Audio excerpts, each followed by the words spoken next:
Good morning, everybody, and welcome to Full Council. Today, Tuesday, the 17th of September, and welcome everybody in the room and everybody online. Item 1 on our agenda are declarations of interest. Do I have any, please? Councillor Marcus. Yeah, non-pecuniary interest in item 16. Thank you. Councillor Grottick. I'll also declare a minor non-pecuniary interest in item 16, Chair. Thank you. Item 2, Councillor Legg. I have an interest in one of the recommendations of agenda item 8, and will, if it's all right with you, if we take them separately, I will remove myself from item recommendation 2, as my sister accepts a lodger, and so would possibly be in receipt of more funds should we agree to that. But given the nature of the item, I'd like to be involved with the rest of the discussion. Okay, thank you. Item 2 on our agenda are the minutes of our previous meeting. Are there any issues with those minutes, please, from anyone?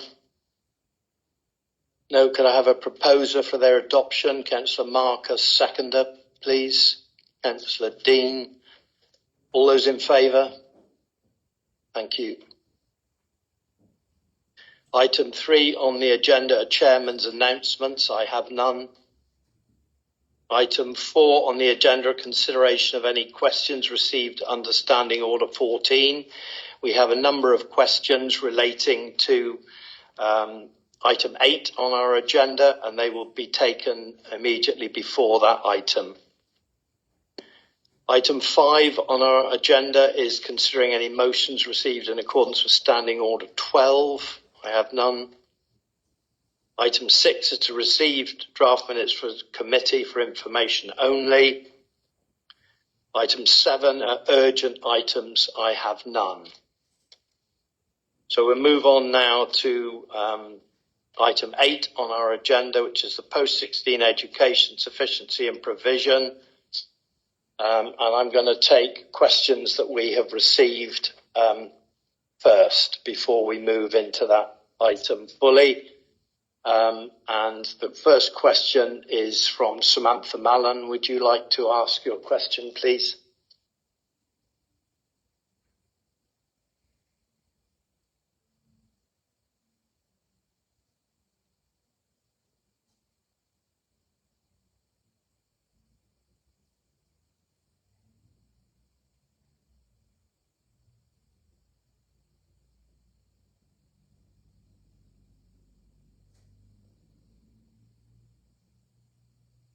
Thank you. Director of Children's Services, Anne, would you like to reply? Thank you, Sam, for your question. So you'll see that we published the answers to most of our questions last night for you, but the actual answer is covered in the report on page 5 and 3.7.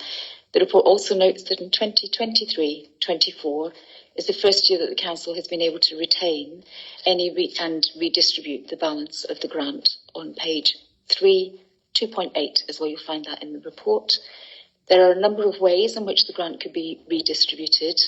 We could look at means testing, equitable split across years 12 and 13 cohort, or as a supplement to families whose costs have exceeded the allowance. The policy will need to be produced with parents and approved by the Council prior to the funds being released. The work will commence if the recommendations within this report are achieved at full Council today. Thank you. Have you a supplementary question?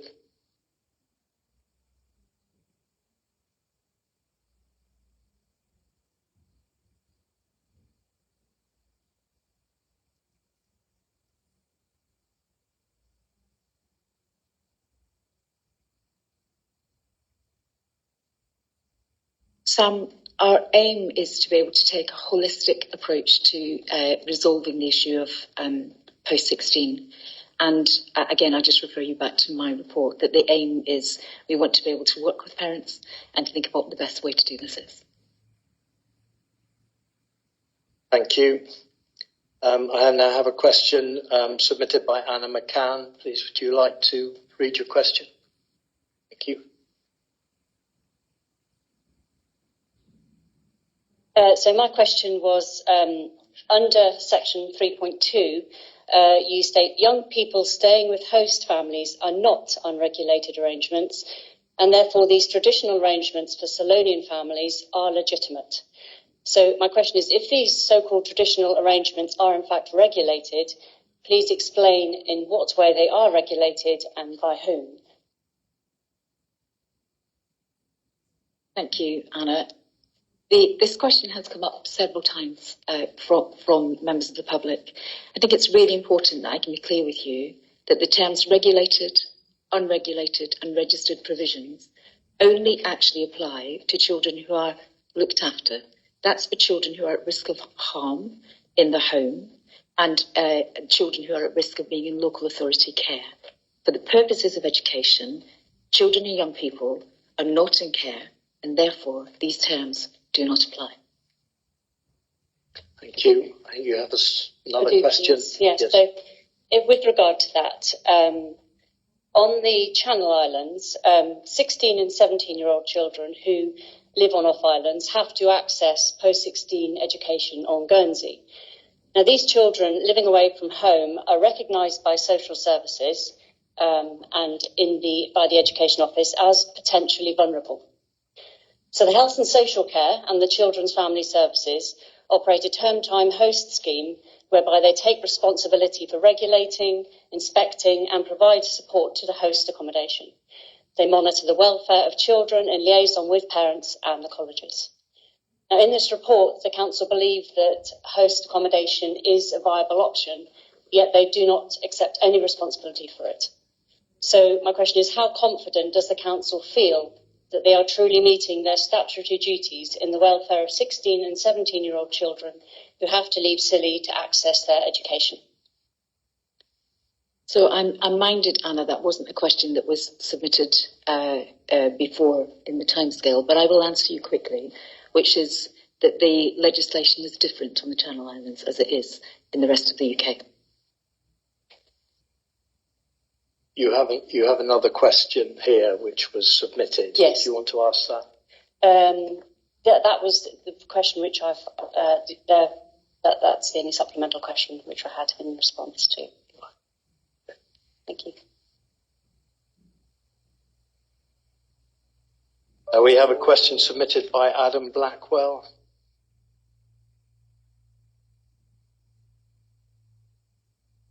Okay, I will read it out.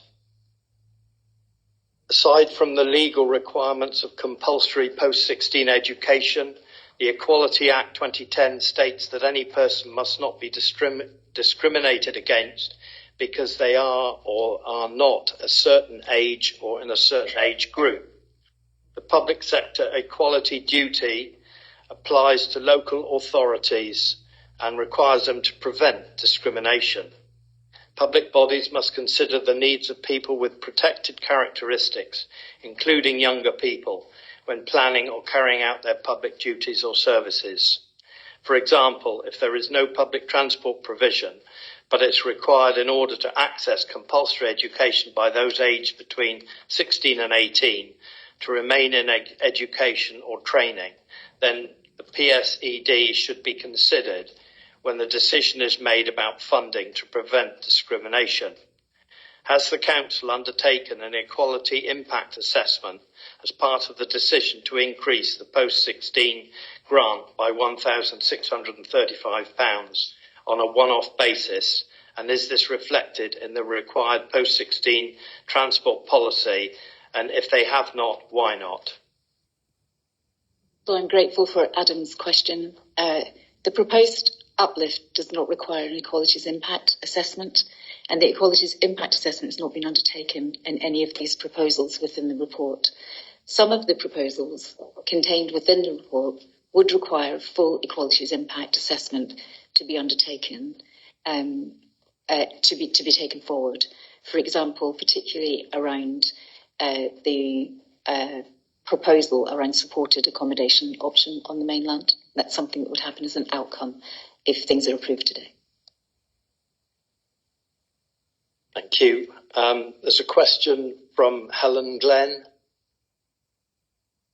Not present. Right, well, I'll read the question first. Section 312 states that young people staying with host families are not unregulated arrangements.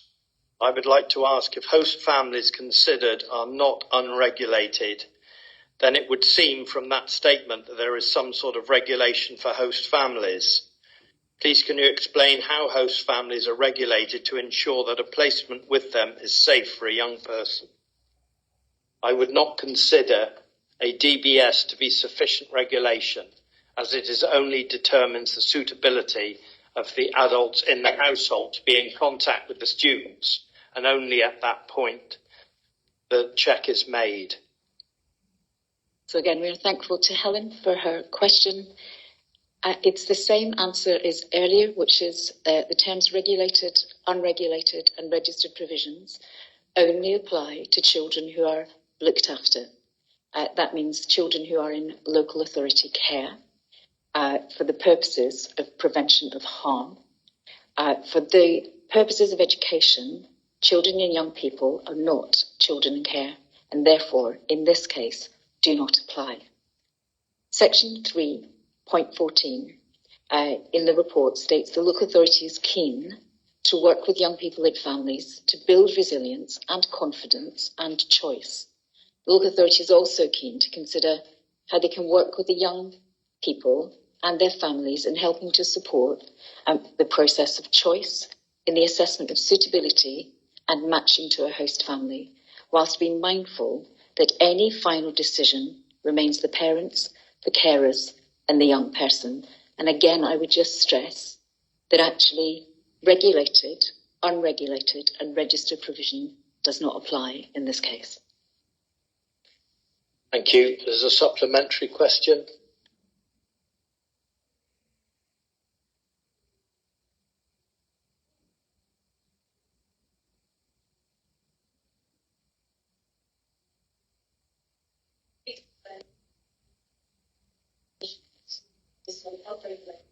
Unregistered, and therefore untransport accommodation environment are not provided such as borders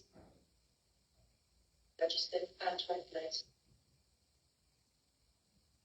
The only way I can answer that question is again to reiterate that host families are not within the regulated, unregulated or registered provision. The question doesn't apply. No? Thank you. I have a question submitted by Paul Mallon. Neither the council or school provide support or advice with finding and regulating any host provision. Leading up to post-16, all parents and students are given is the option of colleges, some of which advertise their boarding houses. There is a huge gap of funding for what is actively promoted via the school carers event and the funding available from Council of the Isles of Scilly. Why is the funding support calculated by benchmarking the host accommodation costs when all reports are showing an increasing percentage of families choosing the regulated boarding accommodation? So again, we're thankful to Paul for his question. You'll find the answer to that question in appendices B1 and B2 of the report. They show how the current proposal for funding support was calculated, and students who have difficulty meeting the specific financial costs of attending college may be eligible for financial help from the 16 to 19 bursary of the settings that they attend. Thank you. I have another question from Anna McCann. Thank you. So on the 2nd of August, Janet Davey MP released a statement on behalf of the Department of Education which read, "The Department will provide funding to the Council to cover their predicted number of post-16 students in 2024-25 to meet the students' travel and accommodation needs. Why is there no reference to this in the revised report, Post-16 Sufficiency and Provision?" Thank you. Thank you, Anna. So the issue of the MP support for increased funding is made in the sections of 3.3 and 3.4 of the report. The questions asked by Andrew George MP of the Secretary of State for Education and the responses is included below. So I'm just going to read out what we've actually put in the report, which is to ask the Secretary of State for Education if she will take steps to ensure that the post-16 pupils who live on the islands of Scilly have equality of affordability and opportunities to state sector study as their mainland counterparts. That's what we asked. And the answer we had, which was the government is committed to providing high quality education to all young people, regardless of their background or where they live. The department understands the unique challenges that students and families from the Isles of Scilly face in accessing study programmes on the mainland due to there being currently no post-16 education available on the islands. The department will provide funding to the council to cover their predicted costs of post-16 students in 24-25 to meet the students' travel and accommodation needs. The government will keep all of its students' financial support programmes under review, including considering what more can be done to support post-16 students from the islands of Scilly as part of the next spending review. And we had that answer was actually given to us on the 2nd of August. So just need to be clear that we have tried to make representation, and that was the response. Thank you. Yeah, just with regard to that. So specifically, what do you interpret by provide funding to meet travel and accommodation needs? So under the EFSA, that's the contribution by the government to provide funding. And until we have that heard by the spending review, we'll continue to make the case. Thank you. I have a question from Lynn Blackwell. Lynn, could you hold on a moment while you get the microphone, please? Thank you.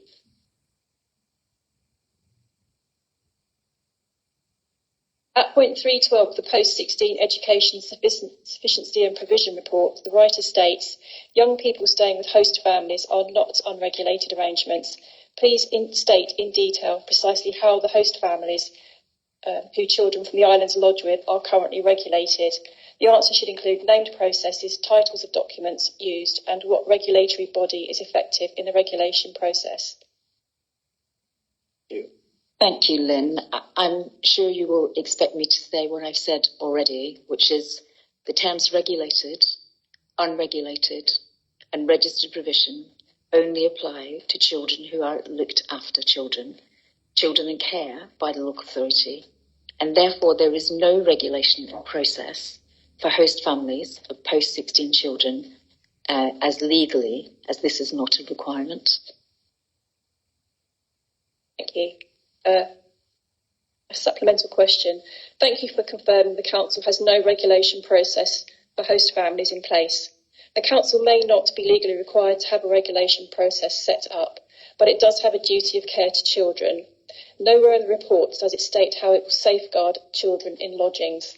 How does the council propose to fulfil its duty of care to safeguard children living with host families?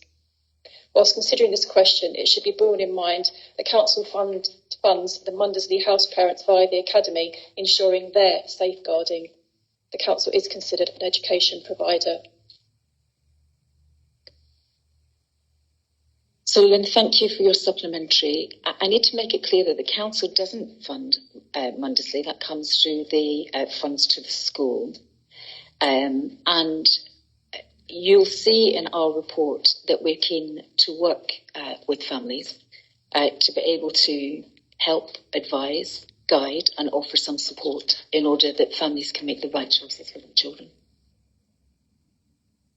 And that's how you propose to fulfil your duty of care to safeguard children, by guidance to families? Absolutely. It's about working with families and parents and young people themselves in order to help them make the best possible decision for their own children. Thank you. Thank you. I have a question submitted by Henry McCann. Thank you. The legal advice given to the Council of the Isles of Scilly is not published in the report. How can the legal advice be challenged and verified for authenticity when it is not available to all in this debate? Thank you, Henry. So the Council takes its legal advice from its officers and external providers in order to ensure that its interests are protected and that decisions it takes are legally correct. Whilst a summary of the advice is usually provided within the report, it is often the case that an external legal provider will request that the advice provided is done so within the benefit of the client-lawyer privilege, and therefore exempt from publication and other forms of disclosure. It is not necessary to publish the legal advice to allow it to be challenged. As an addendum, it should be noted that normally a report of this nature of post 16 would be considered in a closed session along with the legal advice. In this case, whilst the legal advice is exempt from disclosure, the Council has sought to be transparent as possible with regards to the report. Supplementary, please. Okay.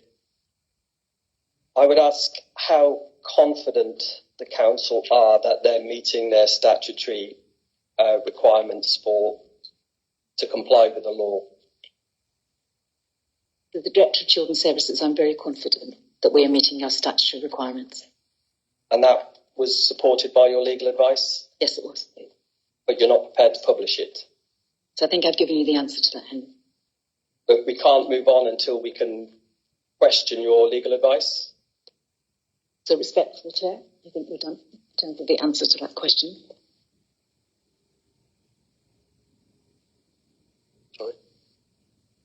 Yeah, so you've answered the question. Thank you. I have a question submitted by John Goody. If the Council considered the alternative accommodation options to state or private boarding for post-16 children from Scilly are not unregulated, does this mean they are considered unregistered? And if not, how are they defined legally with regard to safeguarding regulations? So thank you to John for his question. I'm afraid it's the same response as the question that's been asked on numerous occasions today, which is the term regulated, unregulated and registered provision only apply to looked after children, that is children who are in the care of the local authority. For the purposes of education, children and young people are not in care and therefore the term does not apply in this case. Thank you. That concludes our questions. I would now like to ask our lead member for children, Councillor Williams, to speak to start the paper. Thank you. Thank you, Chairman. Firstly, I'd like to congratulate our Year 11 students who've recently finished their studies on Scilly and now in their first weeks of education and training either on Scilly or the mainland. I'm sure we wish you all well.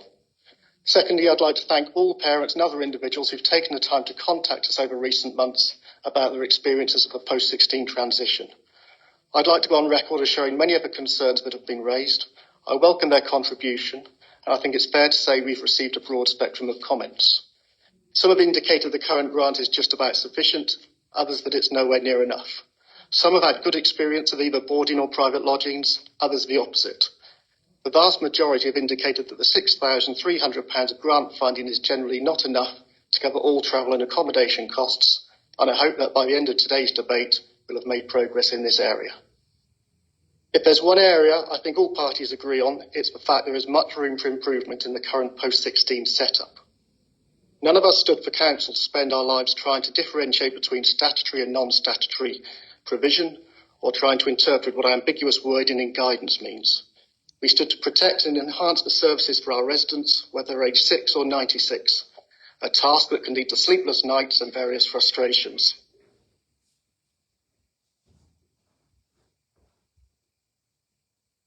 I recognise that there are gaps in how the Council and other parties have planned and delivered services, and I'm glad that today we have the opportunity to discuss this matter in depth. There's recently been much talk about money, there's been less talk about education provision. We want to be aspirational for students, whatever their abilities and ambitions. Councillor Fraser pointed out in an email recently that the young people of Briar in recent years have gone through post-16 education to become, amongst other things, Formula One engineers, zoologists and teachers.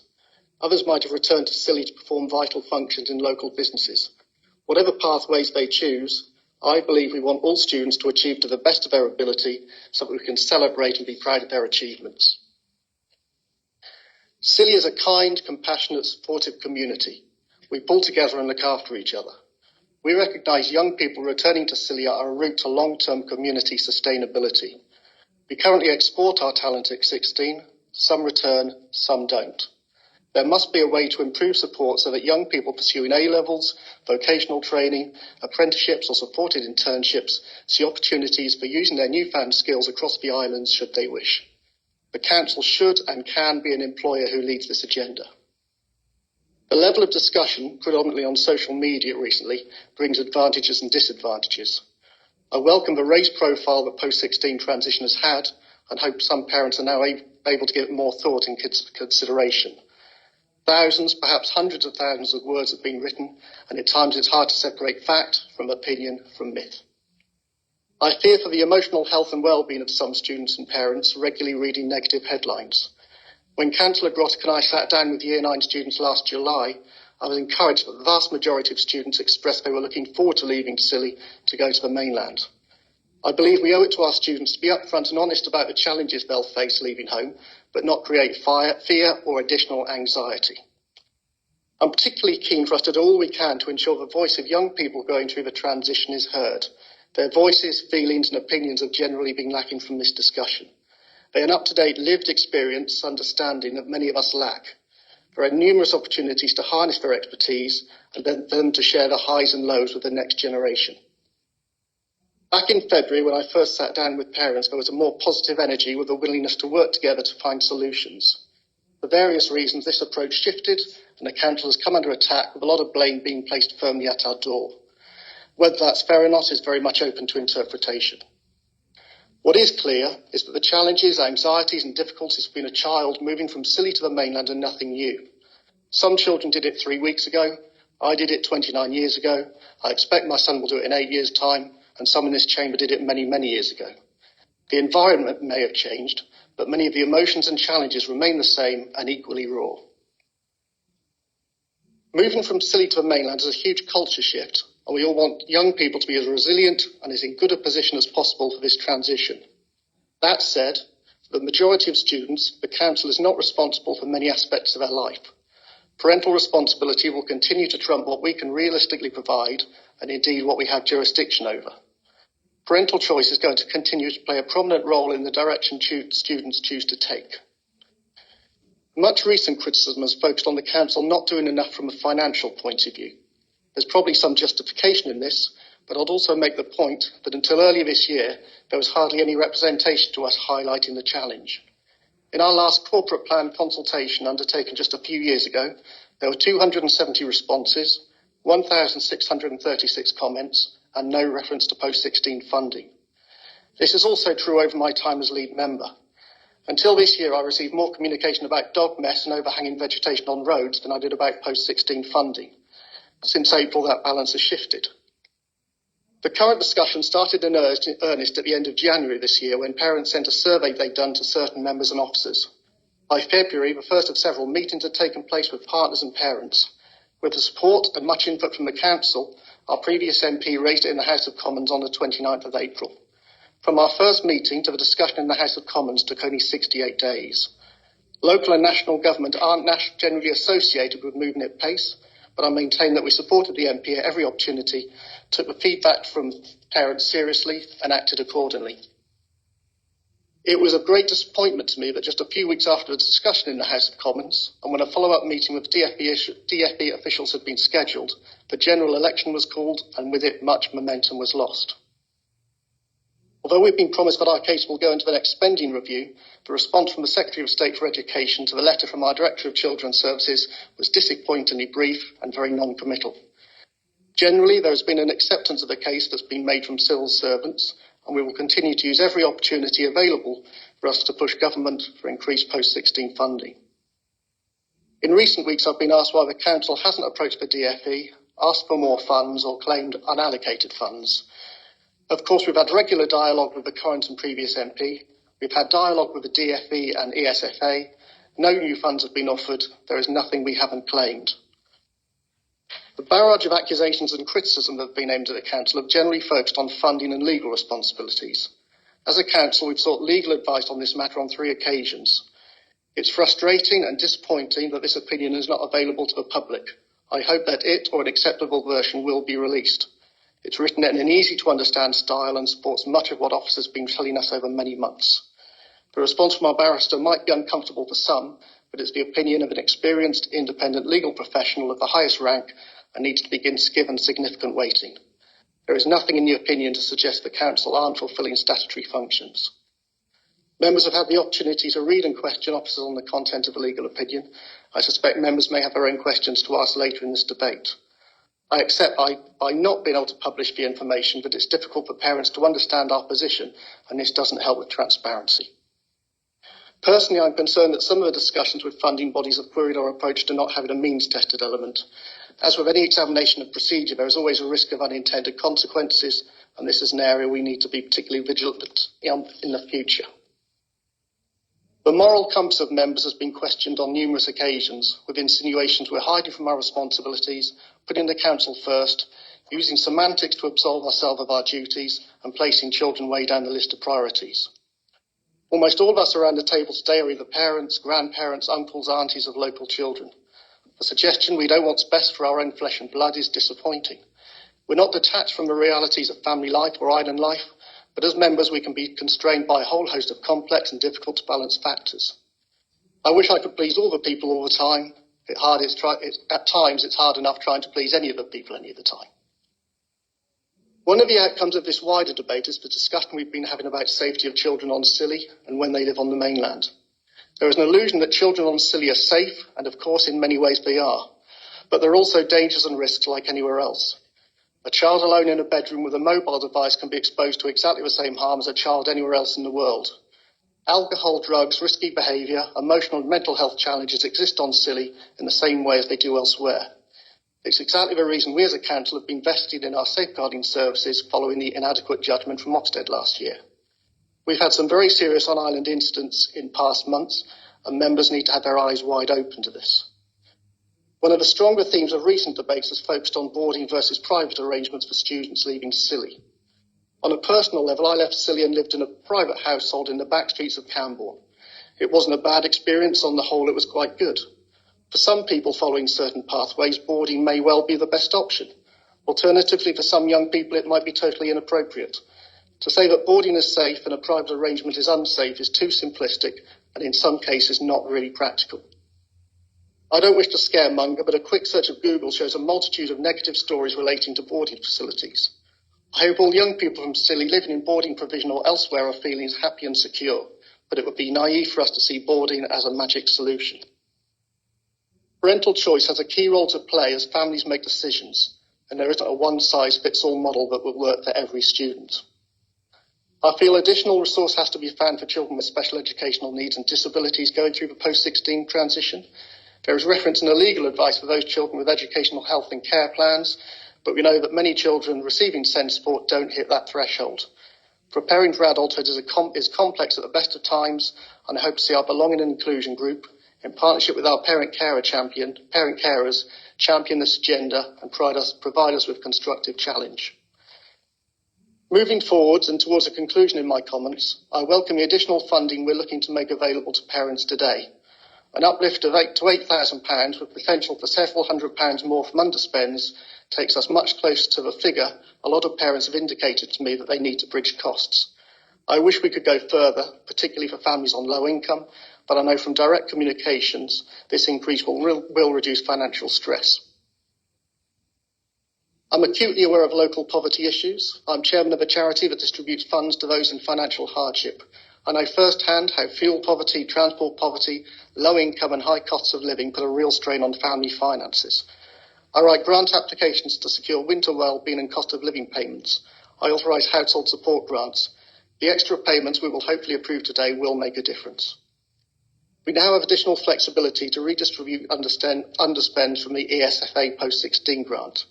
While this is clearly good news, the reason there is an underspend is not always positive, particularly when it relates to a young person dropping out from their course. An approach to distribute this fairly and transparently is needed, and needed very soon. I know our director wants parents to be involved in the co-production of this, and I'm sure members will push for this to happen at the earliest opportunity. A student dropping out from their studies for whatever reason and potentially being classed as not in education, employment or training will in most circumstances be disappointing. It shouldn't be seen as a failure, but we need to do more to have an early warning system and safety nets in place. I think there's also a piece of work to do on educational attainment post-island education. This was spoken about many years ago, but to my knowledge hasn't yet happened, and I feel more data and evidence is required. After this discussion, and when this meeting is concluded, there is clearly much to do to build support in the medium, long term and short term. To support this and ensure partners, including parents, are part of the solution, we're establishing a strategy group to explore how various improvements can be delivered. I hope other members and some parents will join me in this. The list the group immediately have to get up to speed to is long, but I welcome the additional funds we're looking to approve today. We'll continue to press for more central government support. I want to see an increase in funds used to support mainland colleges and school visits. I welcome dialogue with Truro and Penwith College about improving both pastoral and educational outcomes. I welcome the new travel concessions offered for post-16 students. I want to see a piece of work that tracks educational attainment post-16. I welcome discussions about exploring on-island learning opportunities, particularly apprenticeships and supported internships. I welcome the suggestion to do more to attract, engage with and explore safeguarding assurances for host families. I welcome the need to review and refresh policies and other materials, and I welcome a fresh approach for exploring a whole host of other projects that will aim to improve resilience, understanding, affordability and safeguarding before and when a child has moved away. I hope we can be as creative, ambitious and expedient as possible. I generally appreciate the frustration of parents who I suspect feel they don't know where to turn to for support and feel caught in the middle between national and local government. I've met with parents and have felt their exasperation and sense of disillusion. Of course, we want to do what's best for their children as they do. I wish we could do more immediately, but we are listening, we do care, we hear what you're telling us, and we want to work with you. Thank you very much, Councillor Williams. I now go to Anne, our Director of Children's Services, to introduce the paper. Thank you very much. I can't start talking without thanking you as our lead member for Children's, Joel. I think an impassioned, powerful and committed statement is what I heard. I don't wish to go through the report bit by bit, other than to be clear with you that this is the start of something, not the end of something. It's in front of you so that we can relieve some of the current financial difficulties for families and start some proper work on being able to get ahead of the list that Joel has just made. And I present it to you in the hope that you'll be able to make a decision about that today, and I'm happy to take any questions. Thank you, Anne. Councillor Bedford, please. Thank you. Thank you, Joel, for your statement, and thank you, Anne. At times it has felt like I'm drowning in a sea of paperwork about post-16, words, facts, opinions and lived experiences. I've used this information to create a mosaic of all things Isles of Scilly post-16. There are gaps in this mosaic, and I'm still waiting for information I requested from Isles of Scilly Council officers. So that's regrettable, really. About travel expenses, there doesn't appear to be any substantial information about how much of the 6,300 contribution from the Education and Skill Funding Agency is for accommodation and it's for travel. There's no definition between which is which. I can't find that. There is no valid Council of the Isles of Scilly post-transport policy, which goes through the Council of the Isles of Scilly policy governance process, including public consultation. I accept post-16 travel and accommodation costs are so interlinked, of course they are, But it could be argued that there's no clear, defined process of distinguishing between funded travel and funded accommodation, we cannot definitely say that post-16 travel expenses are not being fully funded. The report makes statements that refers to the well-being of young people who leave the islands. That's a very positive statement to make, and I thank you, Anne. And that the ideals of every child matters still holds true in this society. However, there is one thing I'm a bit confused about. Please could the Director of Children's Services explain how the Council of the Isles of Scilly comply with their accountability and responsibility in regard to the participation of all 16 to 18-year-old age group in education?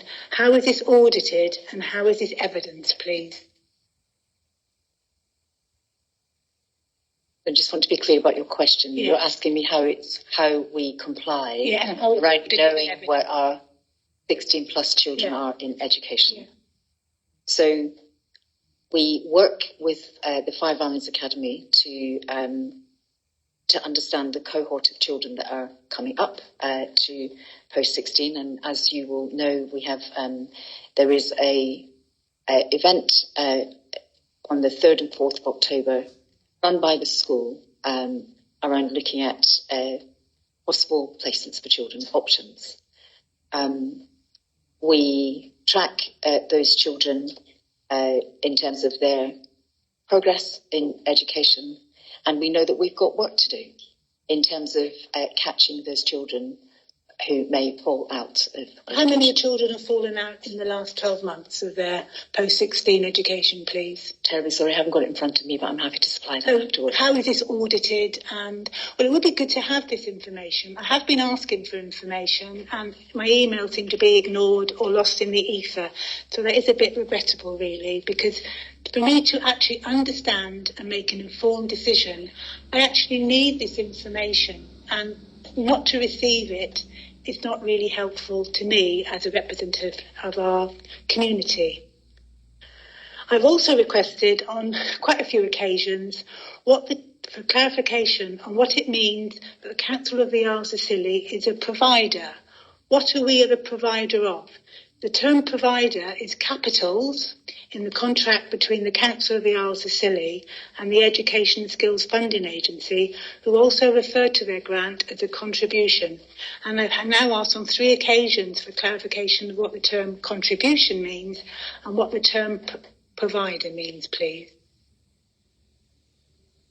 So I apologise that we haven't got that to you before today. The Council of the Isles of Scilly, like any other council, is responsible for the sufficiency of placement. And as you know, we have a plethora of education across this country. And on the islands, we have an academy structure in terms of education.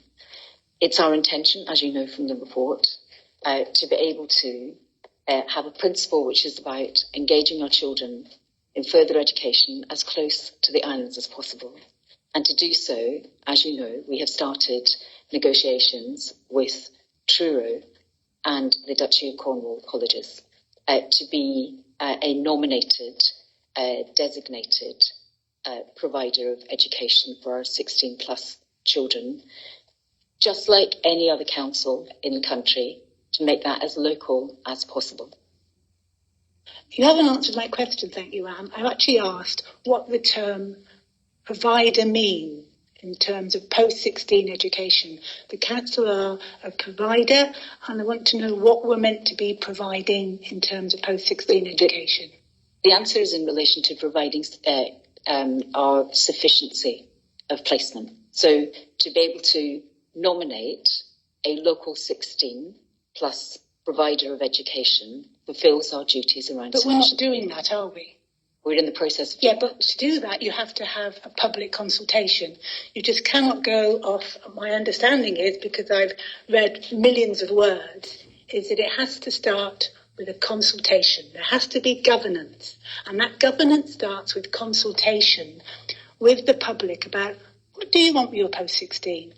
And how do you see this? We've been 10 years behind with this. The law changed in 2014. I think we accept that the council this has been hiding in plain sight. But it's a key word for me, this provider, and a part of that is consultation. And your report quite rightly says we should be looking at other things. There's a lot of things that we need to do.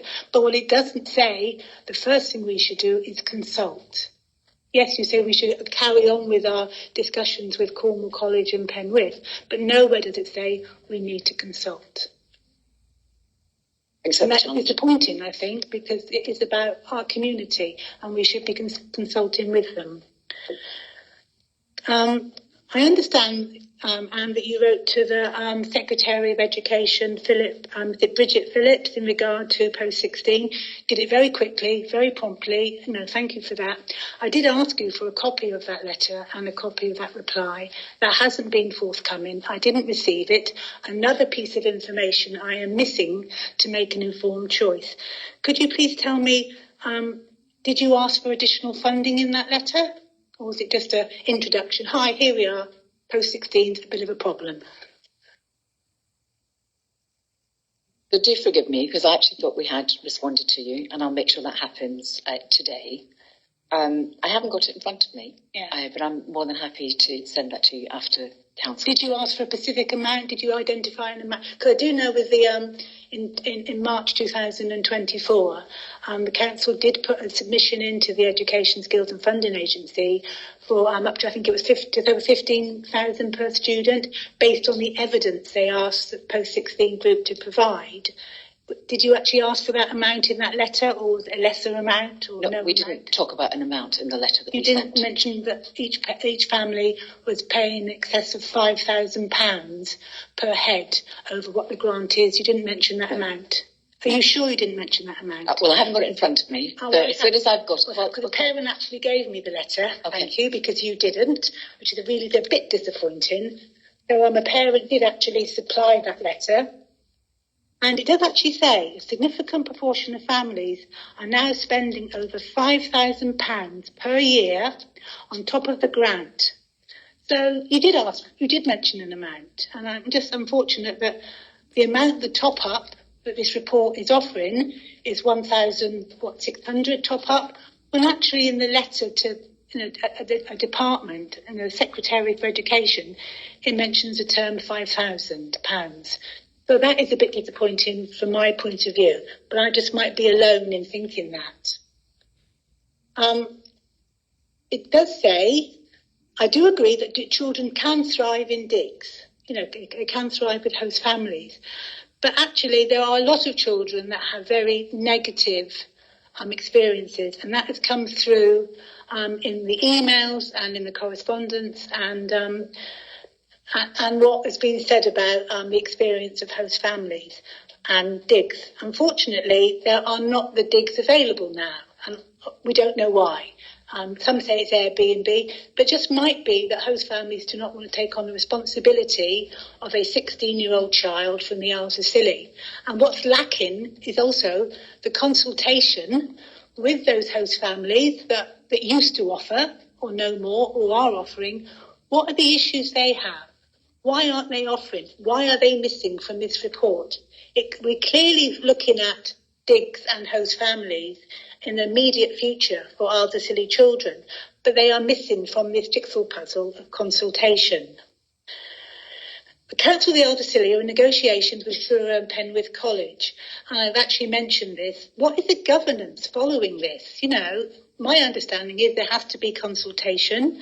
You just can't go off to a college and say, can you provide?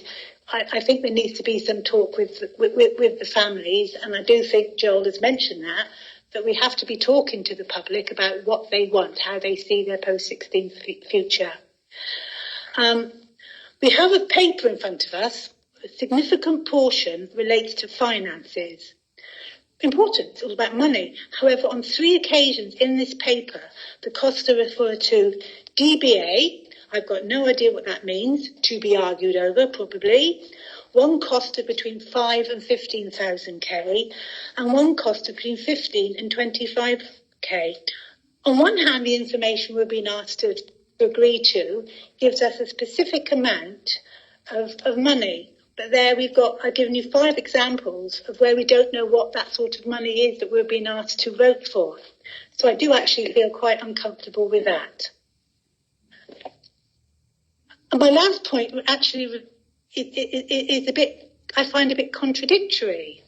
We're, on one hand, we are saying that the government have agreed that post-16 funding is not sufficient for Isles of Scilly students. We've agreed that, and they have said that they will pay costs, and it will be announced in the autumn statement. Well, then why are we discussing this 1,600 today, if only in a few weeks we will learn, actually, that the government are going to fully fund it? They said they have, they said they will. We've all got the evidence that's saying, yes, it is an issue, and I don't understand why we've been asked. The only option we have been given is an uplift of 1,600 per student. Yes, it would make a difference to some, and I'm not saying it won't, but there's no mention of the £5,000 per student that was in your letter to the Secretary for Education. So there's no option in that. There's no options analysis of how much that would cost the council, what we would need to do with services to actually find that money, because I think that 5,000 is more realistic. I think the actual submission that the council put into the Education Skills Funding Council of 15 grand was far more realistic, but I take your point about funding.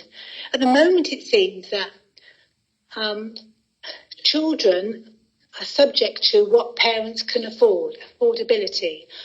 And that is no different than nearly 60 years ago when I went away to post-16 education and my children went away 30 years, and we have not moved on.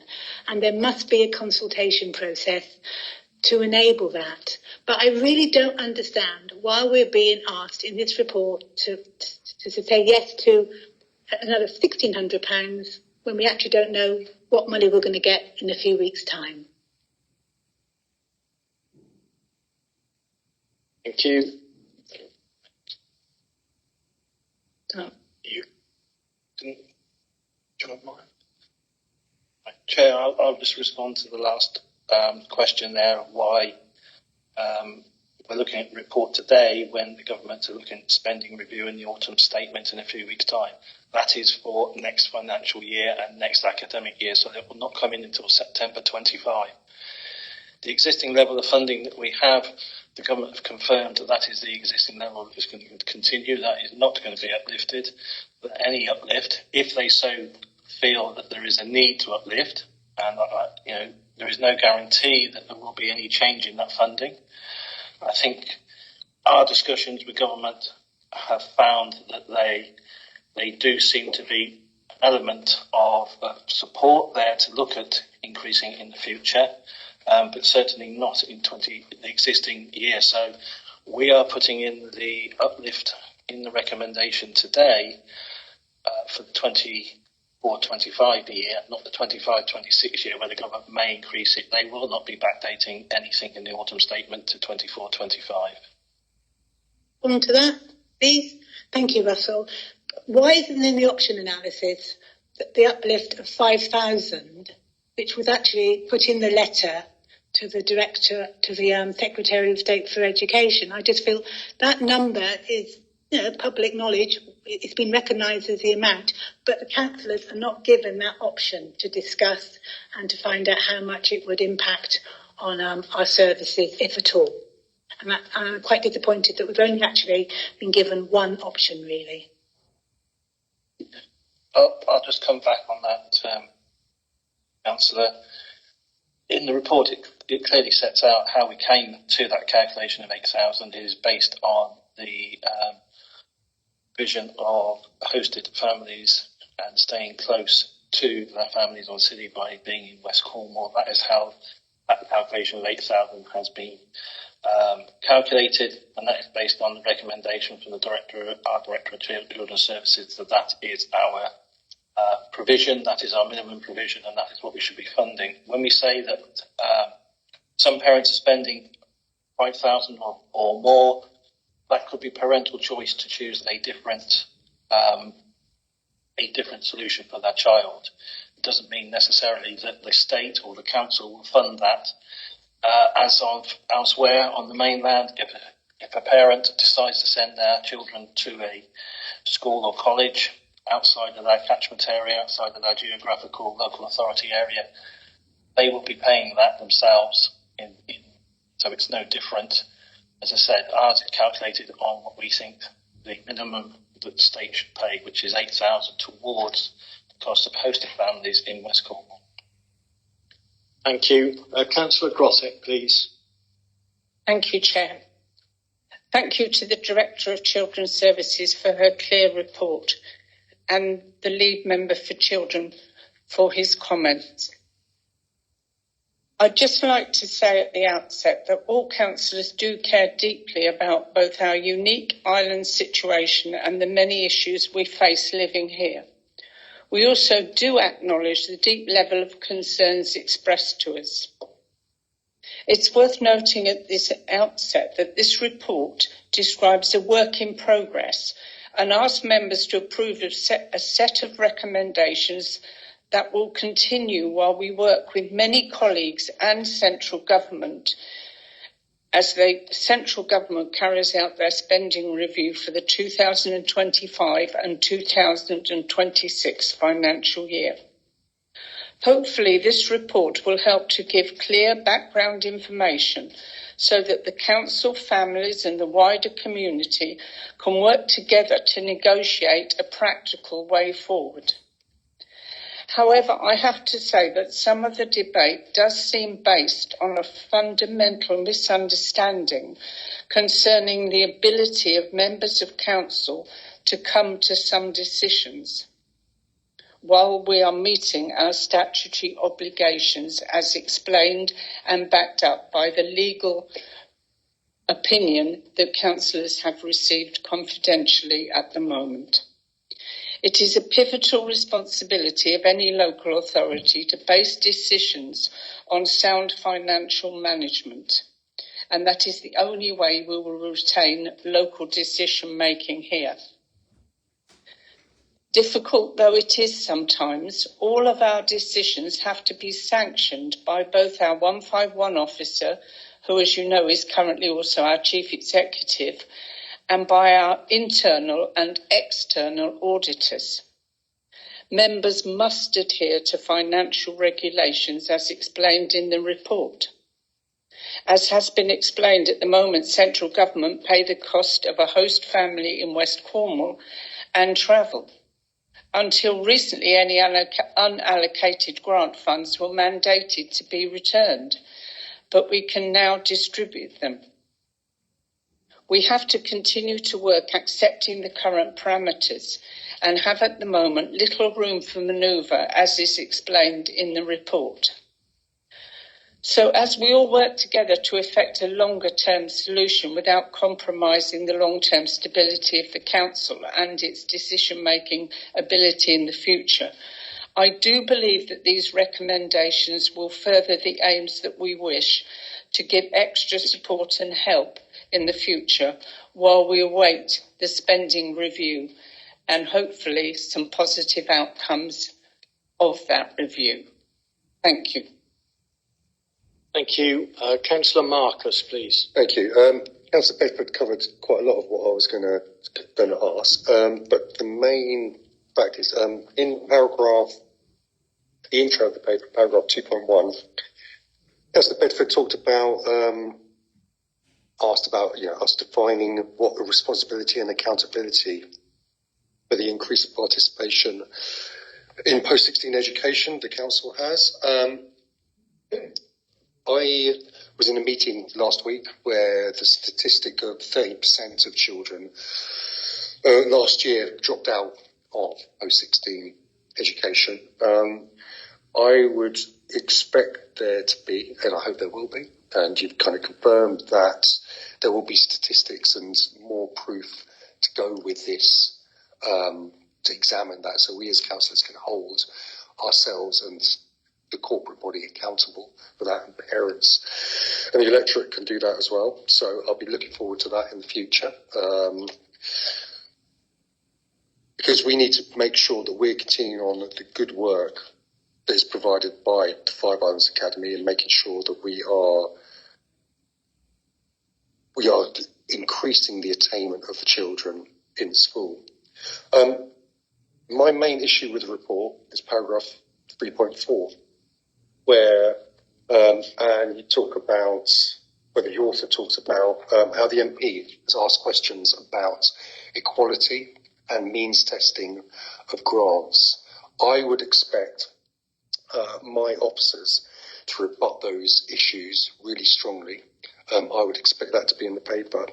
Means testing, whilst an attractive concept, is not the panacea it's made out to be. It creates bureaucracy and inequality. The concept of means testing creates a line below which benefits are allowed. This line could punish parents who have been diligent and saved for their children's future. And who would do this means testing? It's another layer of bureaucracy and complexity for a very emotive subject. It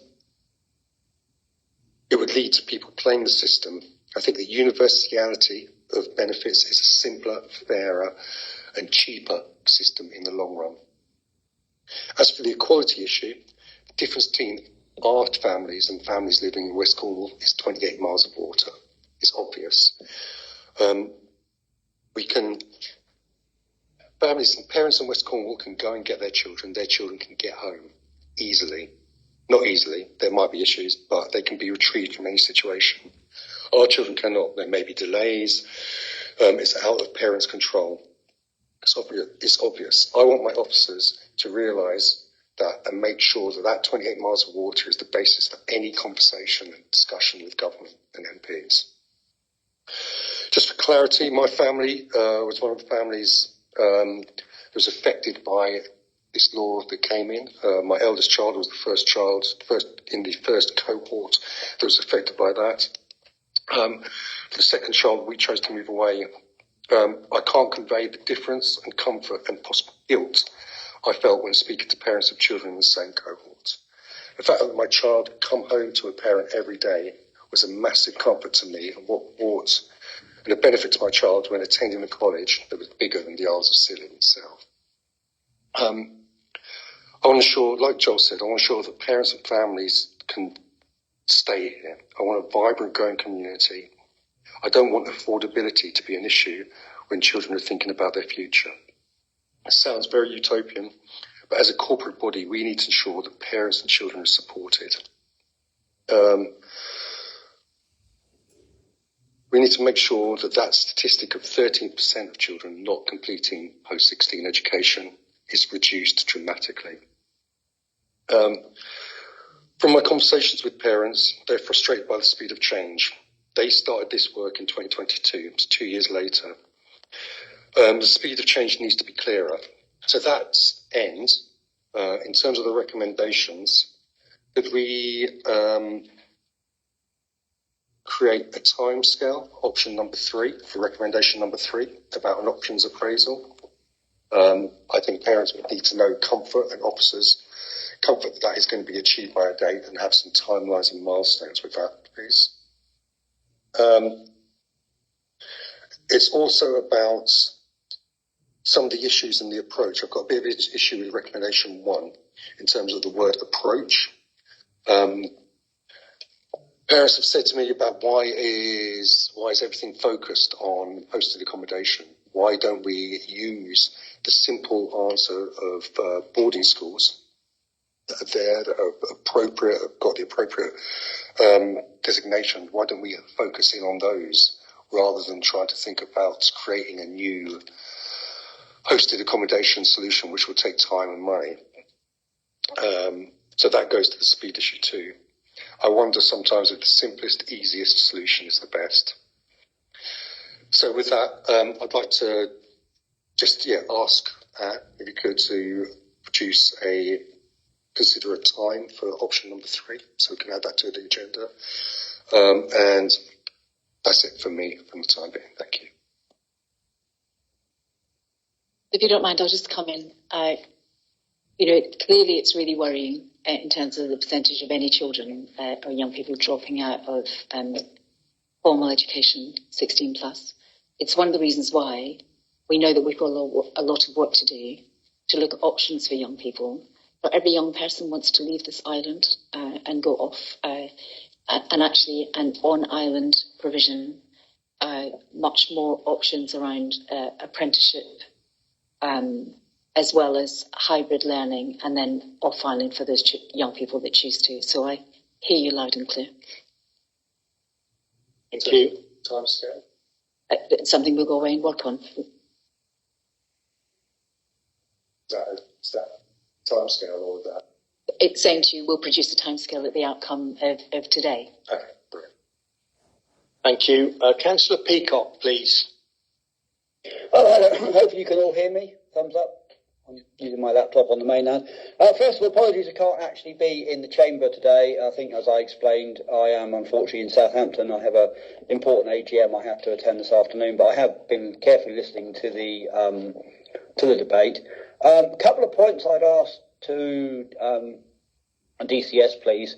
I think one of the things that worries me most is this kind of theory that the islands are the most utopian safe place in the world, and that as soon as a child steps foot in Penzance or Truro, it's the most dangerous place in the world.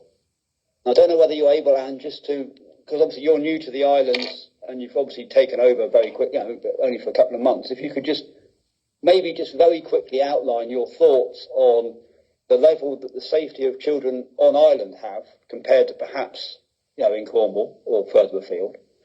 I also very pleased to hear that you're working with Cornwall College and also perhaps Penrith College or whatever it's now called. I'm sorry, it's been a while since I've been in this sphere. And can you clarify and why you feel it's important we work with the closest colleges? I hope you would agree with me that that would be the natural place for a child to go. If we take the 28 miles of water out, if you were living in Penzance, you'd naturally go to Cornwall, Camborne or Truro. That's kind of the three questions I'd like to answer, please. Thank you, John. So the first question around the safety of the islands, there is no doubt this is an incredibly beautiful place where children have a lot of freedom, really. But as our lead member for children pointed out, we've had lots of conversations around the risk of young people with a phone in their bedroom being at the same level of risk as any other young people across the country. In fact, Joel, you said the world, and that's true. I think we have some work to do to have the right offer to the families of Scilly, to think about rising adolescence and some work with parents and young people themselves in preparation for adjustments when they go off island, but also to have open and transparent conversations around how young people live their lives and including how young people are in their home. You'll know from the Ofsted inspection outcome some time ago about the inadequate rating, and since that time, since taking up post, we've undertaken a lot of work across the islands around looking at the welfare and safety of children. And so I think it is a misconception that because of island life, children are safer, and that, childhood these days is an interesting space to be in, really. And so I hope, John, that answers in some way. Your other question, I think, was about Cornwall College and the Duchy of Cornwall College in Truro. It's really natural anywhere else in this country that any local authority looks for its most local provision to be able to provide 16 plus, or in fact any education provision. And hence the reason why I, as your Statutory Director of Children's Services, have entered into negotiations with an approach, and I hear you, Dan, that you don't like the word, but an approach about keeping children close is an outcome of the care review published by Josh McAllister that looked at the importance of stable homes built on love, really. And that was about children not being placed all over the country and being as close to home as is possible. So it is a really natural, when you have an outstanding local provider of 16 plus education, that the sensible place to go would be to ensure that our children can stay close and minimise the amount of travel indeed that happens. Anything beyond that, of course, is parental choice, really, and none of this is meant to get in the way of parental and young people's choice. I think I might have lost the other question before I've answered it. Okay, thank you. Councillor Mumford, please. Thank you, Chairman. First of all, I think in 11 years of being a councillor, this is the first time that we've had questions from the public, actually in the chamber. So I think that should be recorded on our notes somewhere. I've listened to everybody talking and agree with Joel, Dan, Anita, and I'm not going to dwell on the details of what's in the paper too much. I've listened to parents, officers, Director of Children's Services and our Chief Executive. All of them have been listened to time and time again. Now it is time to take the next step forward, in my opinion. The recommendations are a start. When dealing with government, everything takes time. I believe this is a reasonable start to increase as a one-off the allowance to 8,000. Then the hard work continues for our Director of Children's Services and our Chief Executive. We must remember we've had a change of government which would have held things up. And as I have said before, governments take their time. I have been disappointed at some of the implications about officers and councillors that have been indicated on Facebook. But let us have a new beginning to get this problem sorted with cooperation on all sides. I think the medium and long-term options are in the right direction and should be pursued ASAP. Lastly, I would like to say cooperation with parents, officers and councillors is key. Thank you. Thank you very much, Councillor Mumford, for your wise words. Councillor Sims, please. Well, the first thing I wanted to say that this paper is a step up the road on this. This isn't the end of it, and it will be ongoing. And I completely forgot what I wanted to say now. Yeah. If the £80,000 we're putting in would be, if it was in council tax terms, it's 5%. It's about 15k per 1%. Now, if it went to 5,000, that's £250,000, which would be 16% on council tax, and that would be the only way we could fund it. We'd have to have a referendum to see if people wanted their council tax to go by that much, and I fear we'd lose it. So I think this solution at the moment, this is a solution, an interim solution, not quite, certainly not a solution from most people's perspective, but it's a patch really until the government comes up with what they come up with in the spending review, and hopefully they will come up with something, though I'm frankly quite dubious about what we're going to get out of it really. So while it's not ideal, I don't think we can do much else at the moment. But my big issue, a wider issue with this whole thing, it's not just post-16 education. There's loads and loads of issues here which are making it increasingly difficult to live on the islands. And this is something we do need to remedy because our population's going down.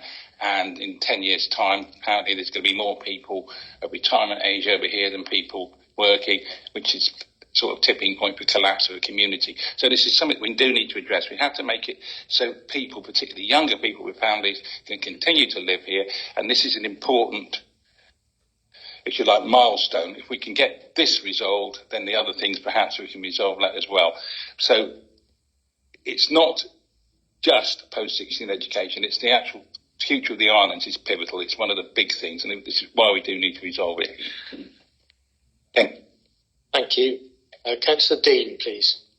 Thank you, Councillor Sims. That was going to be one of my points. That the viability of the islands is one of the issues for people staying here is post-16 education and the potential cost of sending their children away.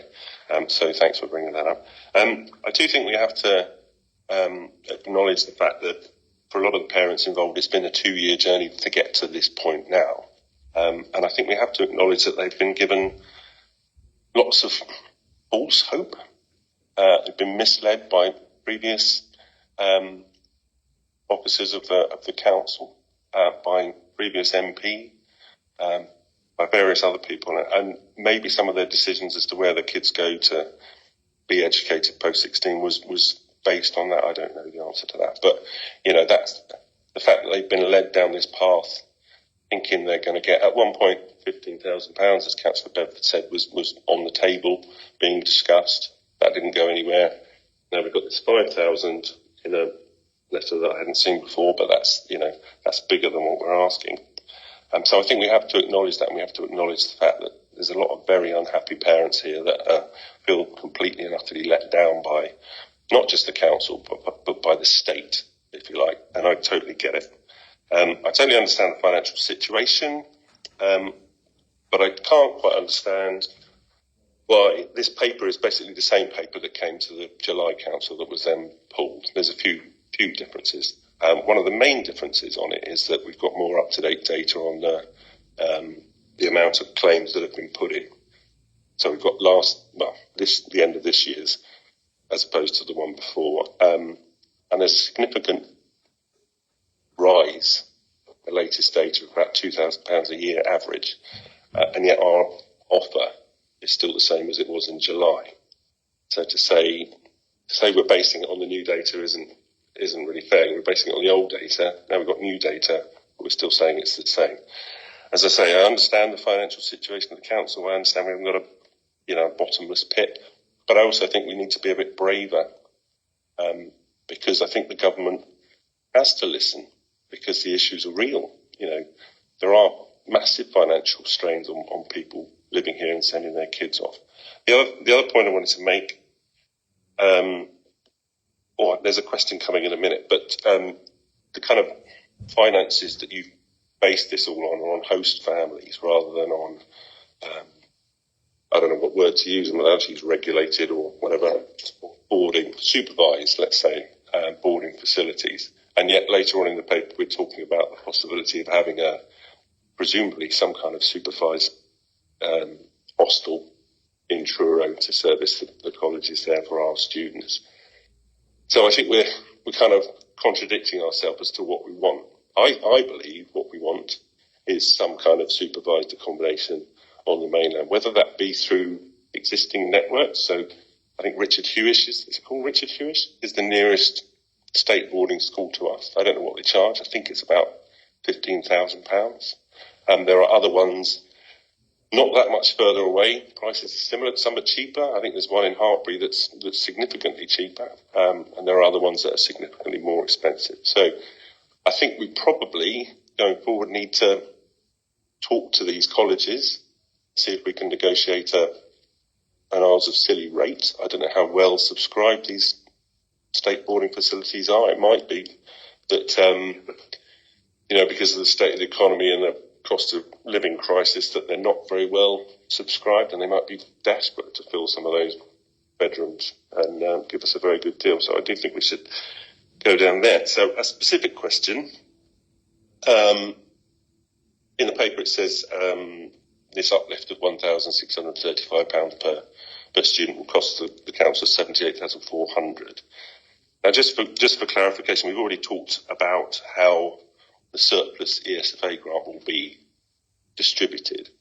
So this 78,400, is that going in that pot to be redistributed, or are you saying you're only going to give an extra 1,635 to each specific parent? You understand what I mean? So rather than saying 8,000, that's it for everyone, or are you putting all the money in a pot? Russell, I'm not asking the question very well, but you know what I mean?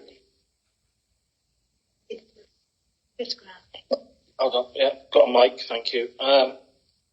Yeah, I think the £1,635 uplift is for the 24-25 academic year, as has started in September, the month we're in now. Going forward, the redistribution of the money remaining from 2023-24 is redistributed to the 2023-24 cohort of parents, not 24-25. Of course, obviously, some of them will be the same who are in the first year of their 2-year course, but they are different sums. The redistribution is the money we've already received from the government for the cohort for 23-24 who finished their courses in June/July just gone.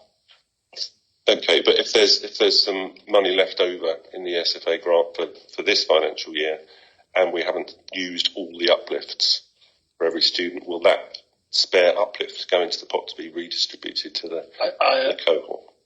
Yes, what we're doing is we're uplifting it to the 8,000, and we would take the 8,000 as the total amount that's available. Anything that's unspent at this time next year, we usually have a line drawn in sand about 1st of September where we ask for all receipts to have been submitted.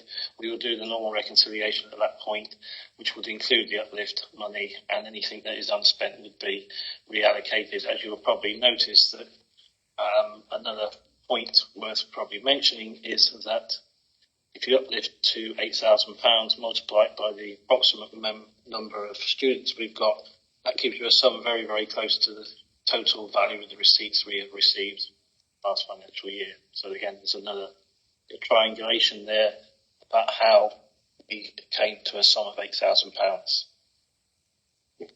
The other thing that we only just briefly touched on, I think Councillor Williams mentioned it, was the money that's on offer for parents and students to go away prior to their post-16 education to visit colleges or digs or whatever.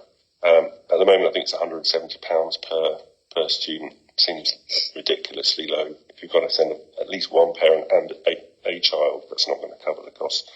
The other thing that we touched briefly on, was about the situation when students are marooned in Penzance because of weather conditions. It's been talked about having some kind of, certainly a policy and maybe some kind of fund put aside to help with that. I don't know where we are with that. Mr. Armstrong. So I think that's some of the work we want to be able to get into immediately after, if this is approved today, is about, again, apologies Dan, but it is about an approach to how we make sure that we're supporting and strengthening families as we move forward. Thank you. Okay. Councillor Guy, please. Yeah, thanks, Chair. Just personally from me, all post students, in my eyes, are an attribute to these islands. We're all proud of them. I'm sure this council is proud of them. The Facebook saga, I've really disregarded. 11 years I've served as elected member, and like Councillor Mumford said, it's nice to have people being able to speak at full council. It never happened in the 12 years I've been here, which I think is a good way forward. Hopefully the parents are being listened to. I understand that the legal response we've had, we can't divulge because of a possible challenge. That's understandable to me. We've only got the recommendations here in front of us. I believe there's an amendment to 3. Dan wanted a date or a time which I think's been answered. I haven't really got much more I can say, but I would propose all 3 recommendations. Thank you, Councillor Guy. Councillor Marcus, please. Yeah, I just want to come back to one of Tim's questions. The school run a post-16 trip where the students go away with teachers to visit Truro and Penwith School. They get an open day specially arranged for them, and usually one of the schools in Falmouth as well. That trip is funded by parents. There's a parental contribution. It seems to me a really easy win if the council can put some money in towards that and help them stay away for 3 to 5 days in order that they can visit schools on the mainland. It's also my issue around the word approach and the the fact that Truro Penwith College is mentioned in the report is that from last year's cohort, only 10% of children went to Truro Penwith College.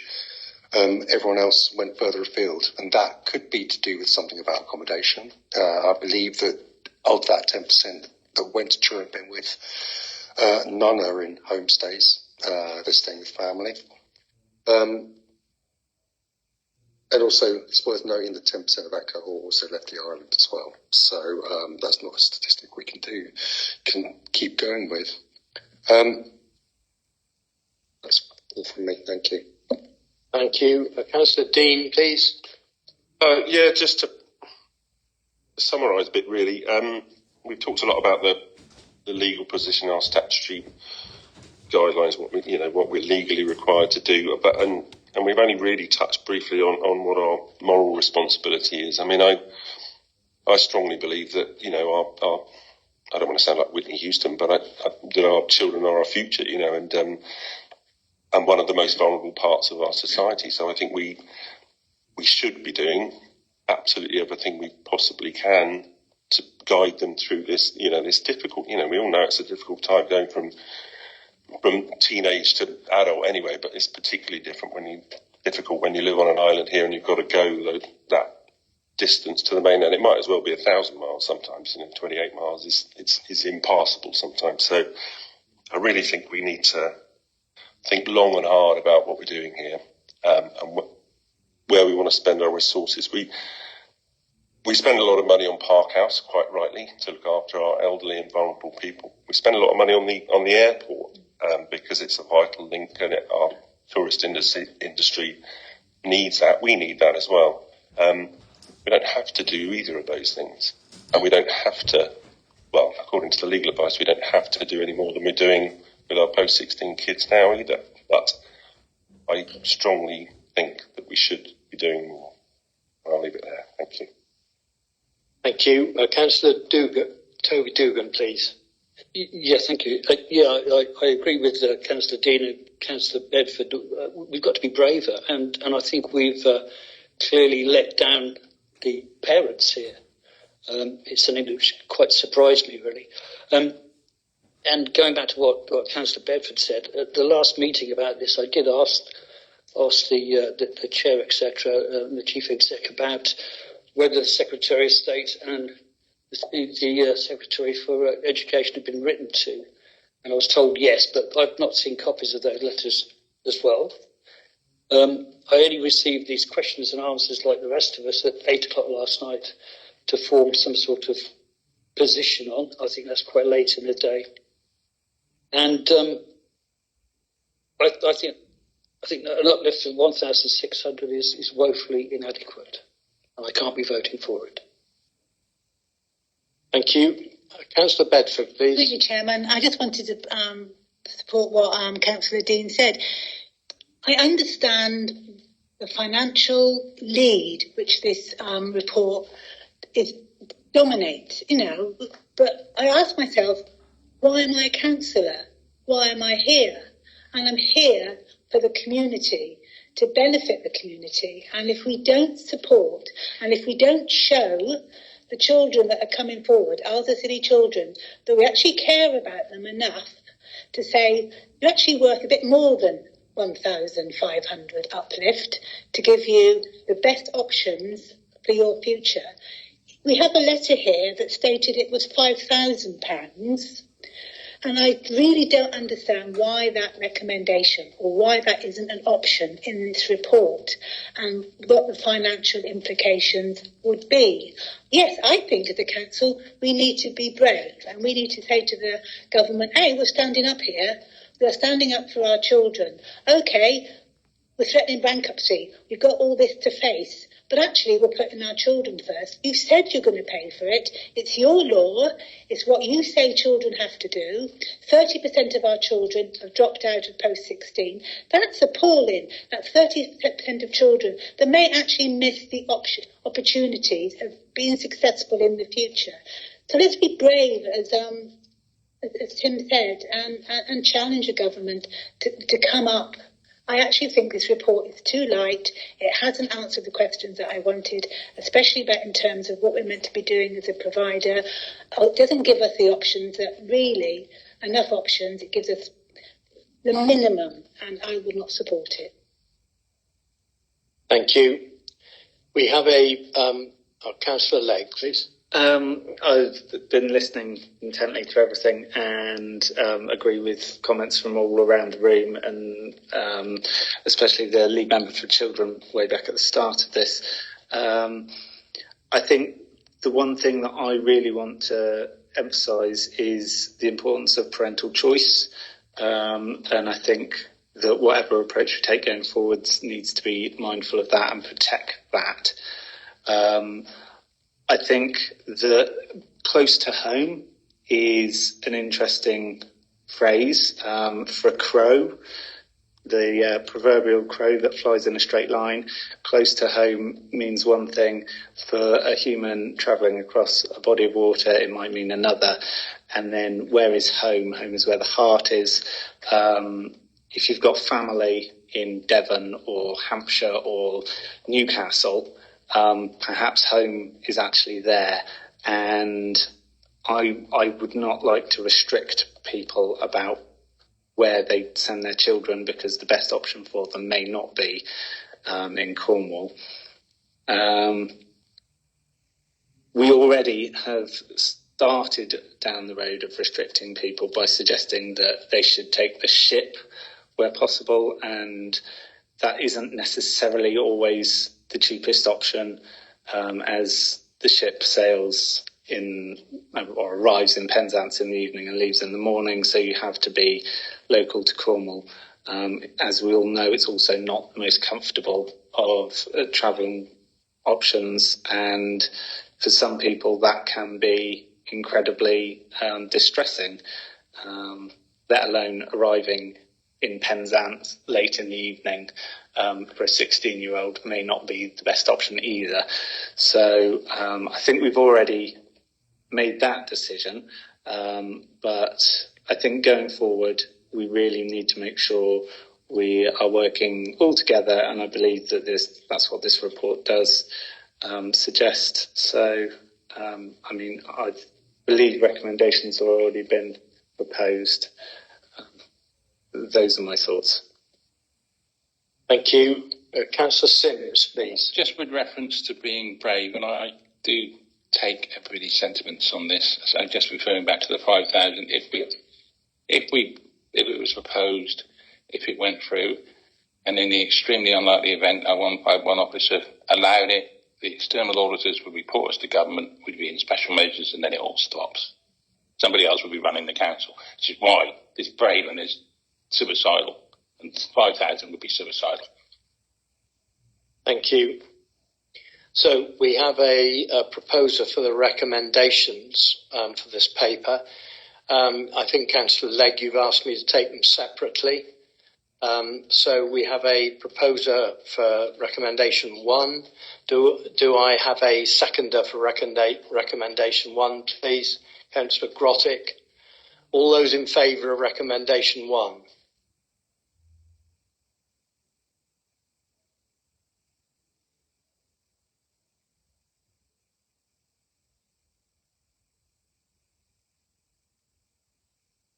Yep, so that is carried. Thank you. Sorry. Yeah, could I have any people against, please? And any abstentions? Thank you. So recommendation 2, I have a proposer. Can I have a seconder, please? Councillor Grottick. All those in favour of recommendation 2, please.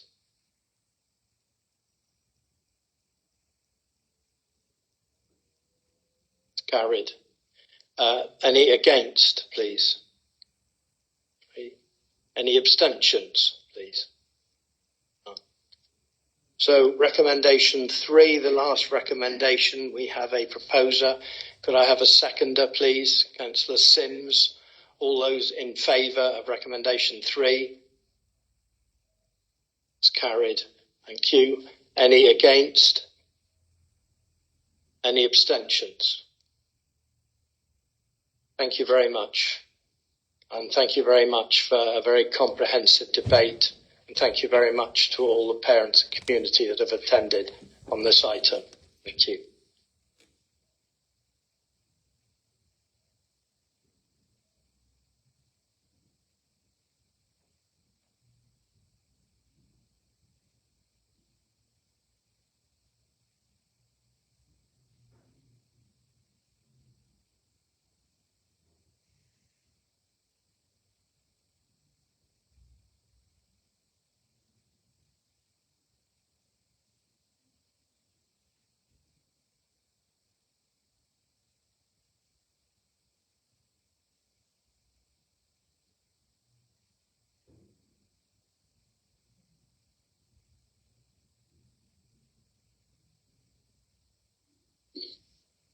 Right, we move on now to item 9 on our agenda, which is the planning application, which I think is in the hands of Sam. Thank you, Sam.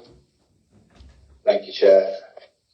Good afternoon, members. The proposal seeks the siting of one unit of staff accommodation for St Martin's Vineyard on the island of St Martin's. The dwelling would serve as the permanent accommodation for the owners of the business who are currently residing in a teepee, which holds a temporary permission which will expire in 2027. The proposed dwelling will be sited north of the main vineyard within an agricultural field and will be accessed by a new proposed track, which will be formed of grass mat supports. The dwelling itself will be single-storey, timber construction with timber cladding and a slate tile pitched roof.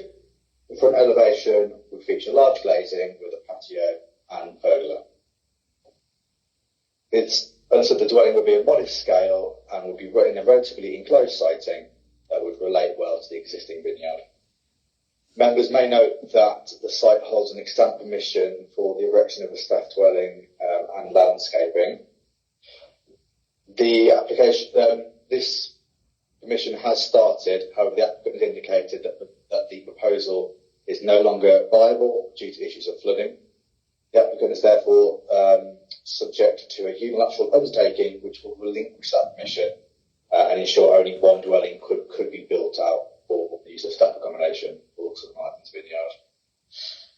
The application is also subject to statutory biodiversity net gain, final details of which have been secured by condition, and monitoring is also secured by condition.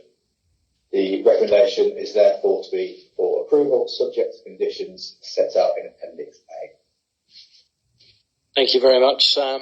Councillor Marcus, please. Yeah, pretty straightforward. The only issue was about the applicant giving up the last planning application that's been received now. Is that, Lisa? That's correct. It would be subject to a unilateral undertaking to rescind the previous permission. Yeah. Right. With that, I would propose the recommendations. Thank you very much. Councillor Bedford, please. Thank you, Chairman. Can I just query how C4, how is it monitored that the, if approved, the accommodation would be for seasonal staff occupation, please?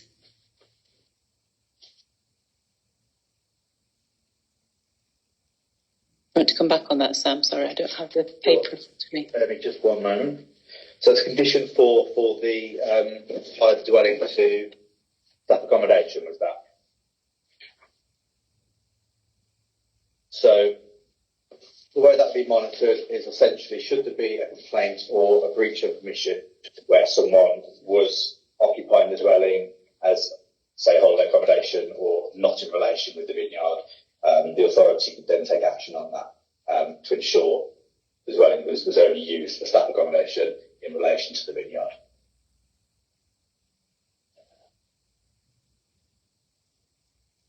Thank you. I have a proposer for the granting of this application. Do I have a seconder, please? Councillor Sims. All those in favour? Carried. Thank you very much. Thank you, Sam. Item 10 on our agenda are the planning reforms, National Planning Policy Framework consultation. In the hands of Lisa, please. Yeah, thank you, Chairman. Good morning, everyone. So this is a report summarising the government's changes to the National Planning Policy Framework. On the 30th of July, the Ministry for Housing, Communities and Local Government launched a consultation on reforms to planning through the NPPF. The key changes are summarised in the main report, and the response to the 106 questions that form the consultation response from the Council are set out at Appendix A. It's worth highlighting that one of the government's ambitions is to achieve universal local plan coverage. The Isles of Scilly local plan is less than 5 years old and is therefore currently considered up to date, but the consultation sets out a number of transitional arrangements to reflect the different stages of local plan preparation. Our local plan is due to be reviewed no later than March 2026, and as such I would suggest we should be looking to review it under the new local plan regime as set out under as set out in the updated NPPF. This is not significantly different, and if we do look to progress under the new regime, we'll no longer have to comply with the duty to cooperate, but we will still need to continue to address effective strategic planning across local planning authority boundaries on key spatial issues, which will need to be identified. So obviously we don't have contiguous boundaries with other local authorities. But we will need to ensure that there is a consistent approach to planning the delivery of major infrastructure, such as major transport services, projects, utilities, waste, minerals, environmental improvements and resilience, and strategic health, education and social infrastructure. The Isles of Scilly local plan will still have to demonstrate effective and ongoing joint working on strategic policy making issues, and as such we will continue to work with Cornwall Council in terms of the preparation and maintenance of a statement of common ground, documenting the cross-boundary matters being addressed and how we will continue to cooperate on these matters. Previously these have been in relation to transport and matters such as waste management. The new local plan regime does require collaboration to ensure unmet development needs are addressed. It is unlikely, however, that Cornwall would be able to deliver unmet housing needs, for example, and vice versa. I'm happy to take any questions. Thank you. Councillor Marcus, please. Yeah, thank you, Lisa, for both reading the consultation and answering the questions. I thought it was really important that we've got members at least see the answers, so if they know that when a response comes from the council, it actually does bear sight of it and can take responsibility for it as well. And also it kind of seeds the little conversations we start to have about the local plan and how we're redesigning that coming forward. So with that in mind, I'd just like to propose recommendations. Thank you. Thank you. Councillor Sims, please. I'm very happy to second it, and well done, Lisa. It must have been immensely enjoyable. When I got to question 50, and then I realised there were another 56 left, and it wasn't sinking in at that point, so actually filling it in. But I was struck by that in the 50 I did look at properly, there's a number of areas in this that we don't really quite fit into, and that is possibly going to be more a chore than answering the questions. Thank you very much for all that work.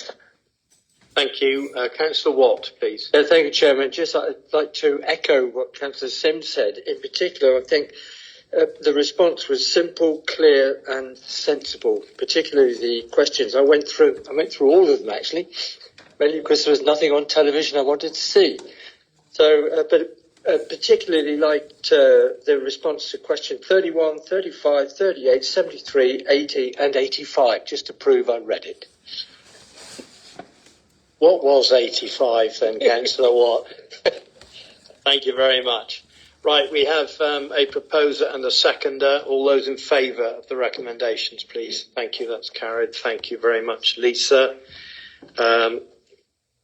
The next item on our agenda is item 11, implementing a chargeable pre-application advice service, also in your hands. Thank you. Thank you, Chair.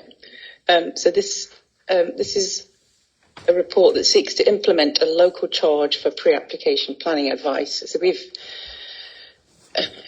been reluctant to roll out a charge for pre-application advice for quite a long time, but as the report sets out, we are the remaining local authority in the South West who do not charge for pre-application advice. Indeed, most, if not all, councils across the country do now charge for providing pre-application planning advice. As part of setting this up at the start of 2024, we introduced bookable in-person sessions, which are now permanent and are taken up by those who want to discuss planning issues. We do not charge for these sessions. They are offered in person or via Teams, and if demand increases these sessions, we would consider widening them, but this has to be balanced with officer time with such a small team. These sessions appear to be appreciated and are regularly booked. In terms of the pros and cons, what we may find is an unintended consequence of introducing a charge is that we get a reduction in the number of requests for pre-application advice overall. Currently, we log more pre-application requests than we actually get planning submissions. So whilst this would free up officer time to focus on application work, it could in turn see a reduction in either quality of submissions, as we no longer get to steer the proposal before it's submitted, or an increase in the number of applications that are not valid upon receipt, or a higher percentage of refusals, or just a reduction in the speed of decision making. Whilst the charges proposed seek to manage officer time and cover the costs of the authority, we are equally mindful about charging for a service for advice that we cannot resource. To ensure it remains fit for purpose, we are recommending that this is reviewed after 1 year and to understand how effective it is. As part of the introduction of pre-application charges, we are looking at rolling out the self-service forms and FAQs to assist the community with answers to relatively simple and regular questions. In accordance with the Local Government Act, the Council has a discretion to offer services where there is no duty to provide that service for which they may charge. To ensure this is a cost recovery charge only, as well as benchmarking this against the councils across the South West, we have been monitoring the time spent and the resources used to inform good quality pre-application advice service. This has been used to set the charging schedule. It's also our intention to provide a link to a feedback questionnaire, so this would be sent out when any charged advice is provided to gauge the effectiveness of the service. And the recommendation is to adopt the charging schedule and to provide pre-application advice and review this after 12 months. Any questions? Thank you very much, Lisa. Councillor Marcus, please. Yeah, this has been a topic of conversation in our catch-ups for quite a while now, and it's one of those things where I wish we didn't have to implement it, basically. I don't think it's going to be I don't wish we didn't have to implement it, but can I just confirm that the initial chat with planning officers is still free, so people can come and talk to you and get some advice on whether they need planned application and maybe just some basic help with that application? Yeah, that would still be free, and any I think the fee would kick in after someone has established what they want to do, and then they come back for further advice. Okay, so it's still approachable and open and helping people with that process. Pardon? Helping people with that process. Not great, but I understand why. I'll propose the recommendations. Thank you. Councillor Dorian Smith, please. Thanks, Chairman. Having spent a lifetime bothering Isles of Scilly planning officers, I've always thought that one of the great strengths of Scilly in general, not just in planning, was the short lines of communication within the islands between all the people who make decisions. I know all the professionals I've ever worked with have always been full of praise for the Isles of Scilly planning departments and the officers themselves, because they're accessible, you can get an opinion, you can have a discussion. The danger of any of these pre-app things having a money label put on them is that it removes planning officers from the orbit of normal life. If somebody wants to put an extension on their house or whatever, and you've then got to fill in a form and make an appointment and do so, well, it I think reduces the accessibility of the planning officers, who obviously are a source of advice. A lot of people think of planning as a negative thing, but clearly, officers give a lot of very useful advice within the terms of the law that they can. I would very much regret losing that, and I think I heard you say this, that the sort of first point of contact would continue under this system. Yeah. At what point does the sort of money bit kick in, where you say, all right, well, that's what we're going to do, and now I've got to pay? So I think we envisaged that if someone wants to follow it up with a written response of as specifically saying, this is what we think, this is what you need to do, that's when the charge would. And then you'll pay more money to make an application. Yes. Yeah. Yes. So it's all about money, really, isn't it? Yes. Yeah. But having just said that, I do think that the Arsenal City Planning Office over the years has given great service, going back quite a number of years in my case. Thank you. Nicola, please. Yeah, just to say it's not all about money, it's about the quality of the service we provide. Because if you pay for something, your expectation of the quality of the advice you get increases. And what's described in this paper is a much more in-depth pre-application service that answers some of those questions that might come up during the application process itself. And it adds real value to the applicant as well as to the council.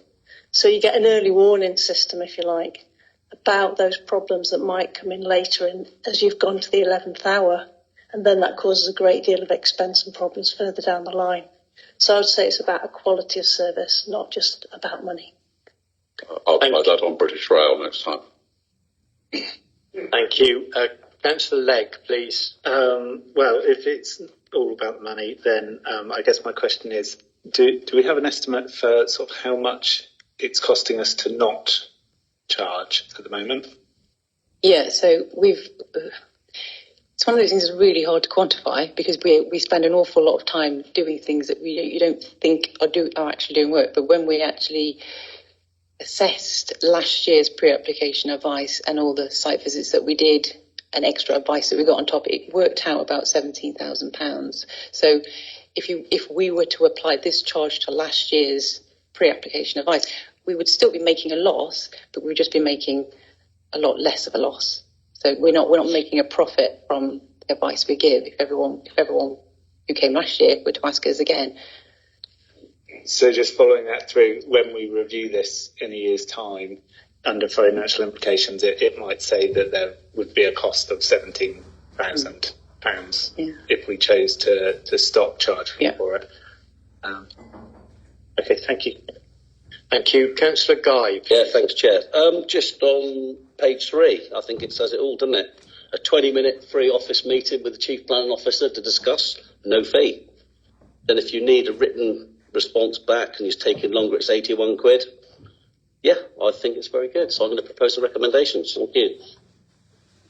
Thank you very much. I think actually, Councillor Marcus, you proposed it, didn't you? So it'll be seconding then. Thank you, Councillor Guy. All those in favour, please. It's carried. Thank you very much indeed. Thank you, Lisa. We move on to item 12 on our agenda, which is the appointment of monitoring officer in the hands of Simon. Thank you, Simon. Good morning, members. For the purpose of considering this matter, the first recommendation, that is recommendation 1 in the report before you, has to be passed first, because that suspends Standing Orders 39.10 and 39.11, which removes the need for a selection panel to make this appointment. With regards to the appointment itself, as members will be aware, part of the Inter-Islands arrangements is that the monitoring officer is provided by Cornwall Council. That has been me for the last few years, and now it's for Mrs. Leah Mustell-Simpson, that some of you have worked with on scrutiny, is appointed as monitoring officer as from the 1st of October. Mrs. Mustell-Simpson will be appointing deputies into the role to assist her, and that will be her choice to make once she's been appointed, and she'll discuss that with Matt Stokes, who is probably going, as you've seen in the press today, it's probably going to be appointed monitoring officer for Cornwall Council as an interim measure. It's a relatively straightforward report and appointment, but if members have any questions, I'm happy to take them. Thank you very much, Simon. Councillor Mumford, please. Yes, thank you, Chairman. I've worked with Leah on scrutiny, and I think all my scrutiny members will be behind this appointment. She's extremely well qualified. She's helped us a lot in scrutiny, and I'd like to proposed recommendation 1. Thank you. Councillor Bedford, please. Just a query, really. It's the report, the legal aspect of the report has been passed by Matt Stokes, Deputy Monitoring Officer. Is that the same Matt Stokes that is being suggested to be appointed as the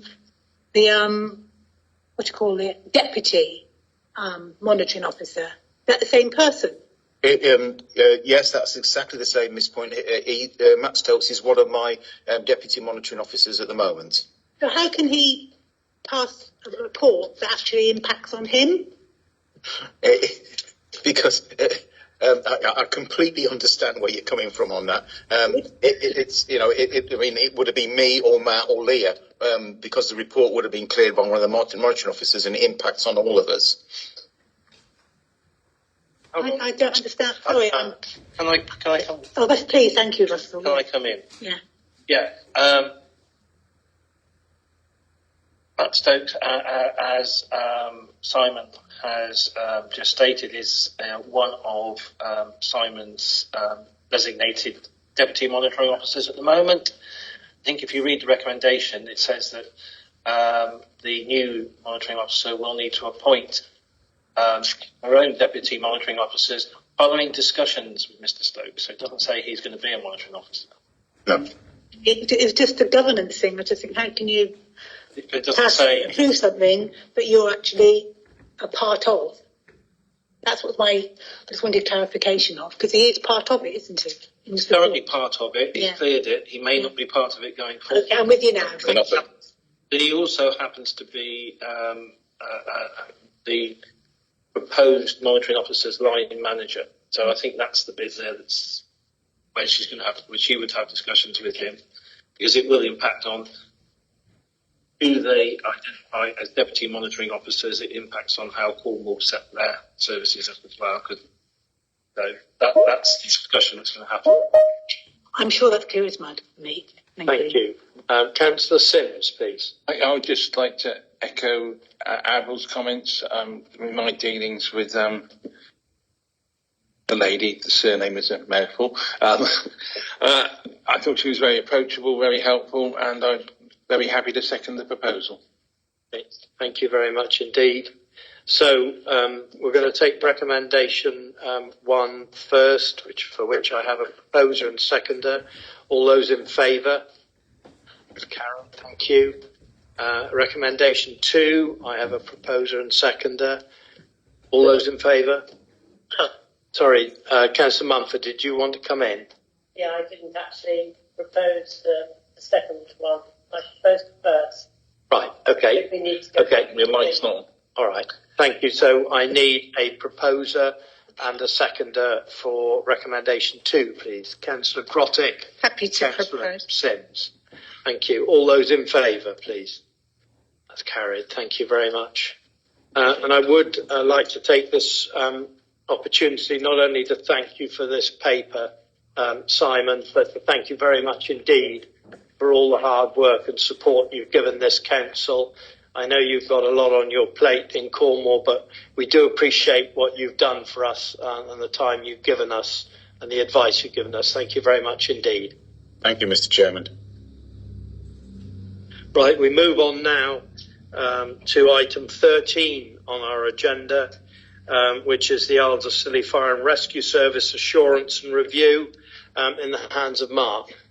Good morning, Mark. Thank you. Thank you, Chair. Good morning, members and colleagues that are in this morning's meeting.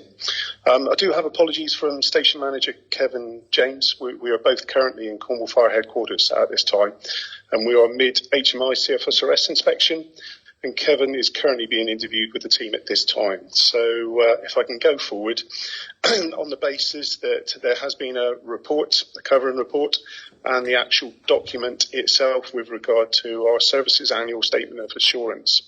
So the purpose of this report is seeking that full council approves the Isles of Scilly Fire and Rescue Services annual statement of assurance 23-24 to be approved for publication.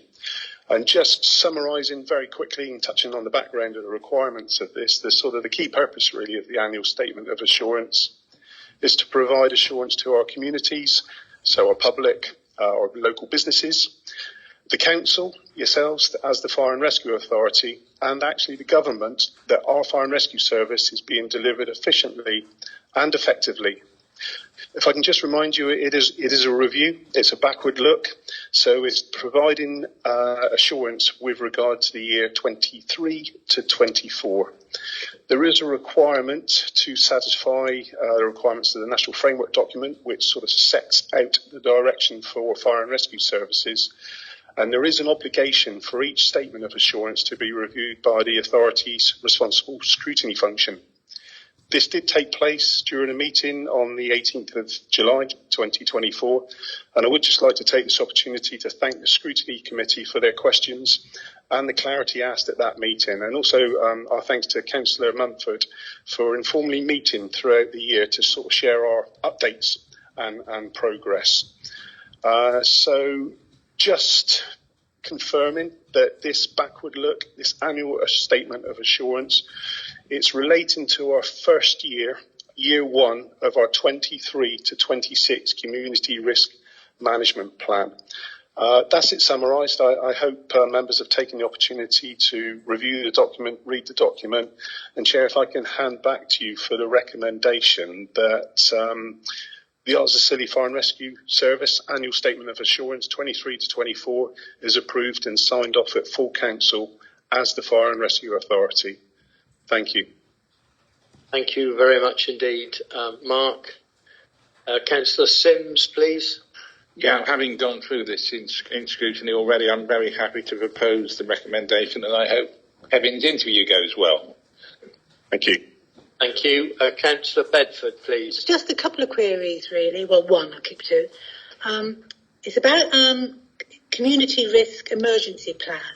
Now, in my experience regarding major incidents, and there have been a few when I was manager at the hospital, now, it does involve multi-agencies and their leads, doesn't it? Like bronze control and it's bronze command over here, isn't it? And silver, then up the line, gold. Most of our senior officers now for the Isles of Scilly Council are based on the mainland. You're on the mainland. Kevin's on the mainland today. What happens in a major incident regarding, does it put us at risk with assurance with now so many of our senior officers on the mainland? For a bronze command? Yeah, I can certainly answer that. It's a little bit outside of the annual assurance statement, but very happy to answer it in terms of, and I think if we think back more recently to COVID and the way that COVID had operated, most major incidents now are actually dealt with sort of virtually. So there isn't a requirement, certainly at strategic level, to come together. So what we have done throughout this year as well is really sort of focused on the operational response. So for the first time ever this year, we have provided what is called JESIT training, Joint Emergency Services Integrated Procedures, where we've brought together fire, police, ambulance, Coast Guard, airport, and provided that multi-agency response. So we've sort of built a really good foundation there. But as I've said, you don't have to be sort of at scene. The structure of the Local Resilience Forum, who we are working very closely with, expects it to be sort of managed sort of virtually. Thank you, that's very helpful. Thank you. I did see another light earlier. Was it Councillor Mumford? Yeah, I'd just like to thank Mark for our meetings. They've been a pleasure to come down there with you and talk things over. And I would like to propose a recommendation. Thank you. Councillor Legg, please.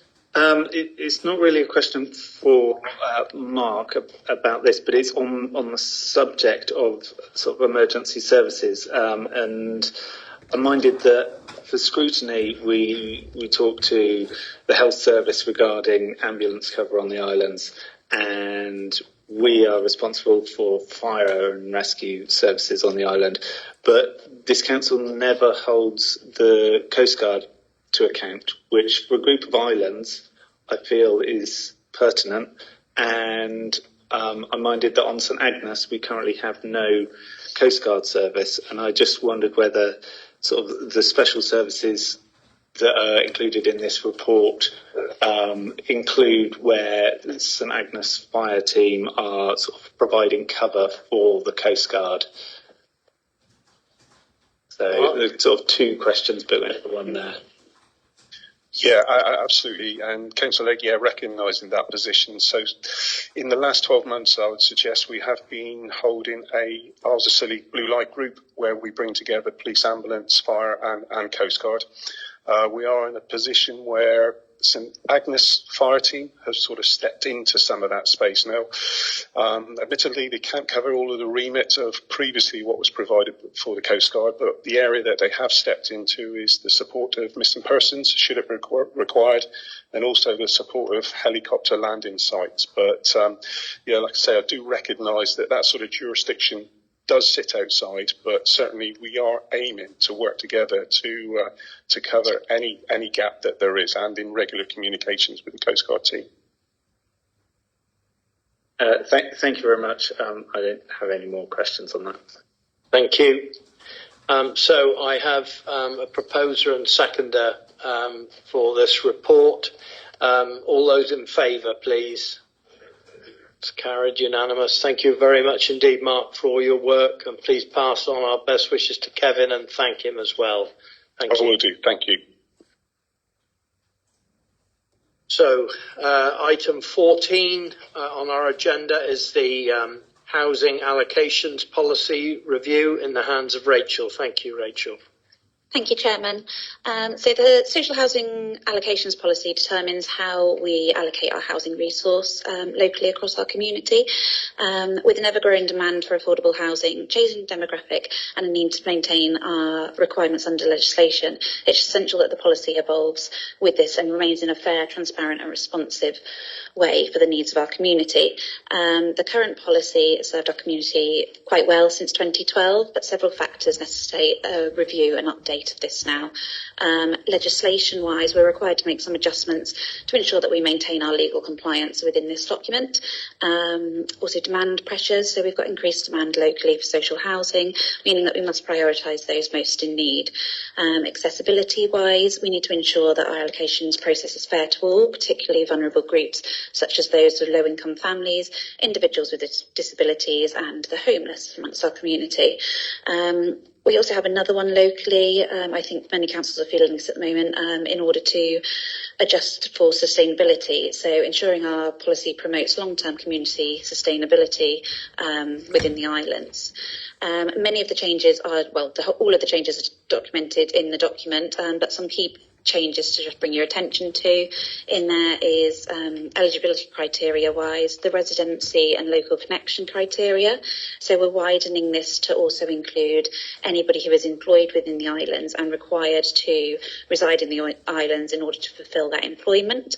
And we're also looking to expand the time in which we permit people to be absent from the island for the purpose of taking a recognised course not available locally, and permitting a 2-year period post-qualification in order to gain experience in said field prior to returning to the island. So that's not something we've done previously and faced quite a lot of challenge with.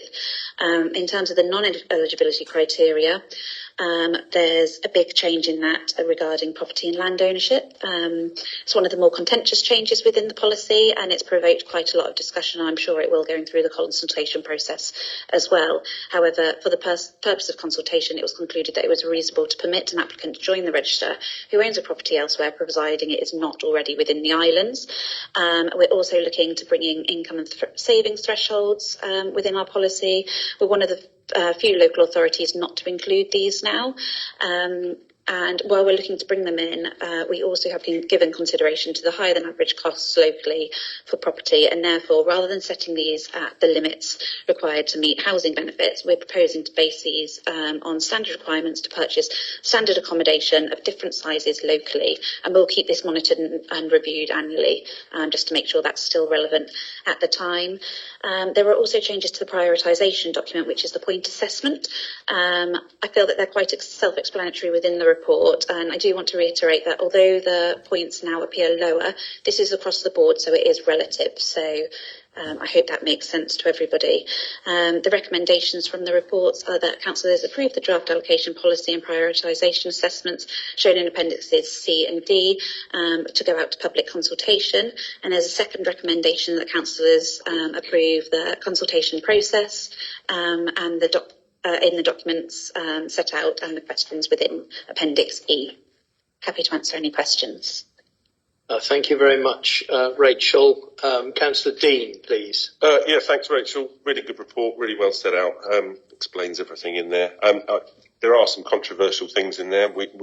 Most of the members around the table sat in 3 separate workshops to discuss this, and we were very aware that there were some very contentious choices that we made to go into this new policy.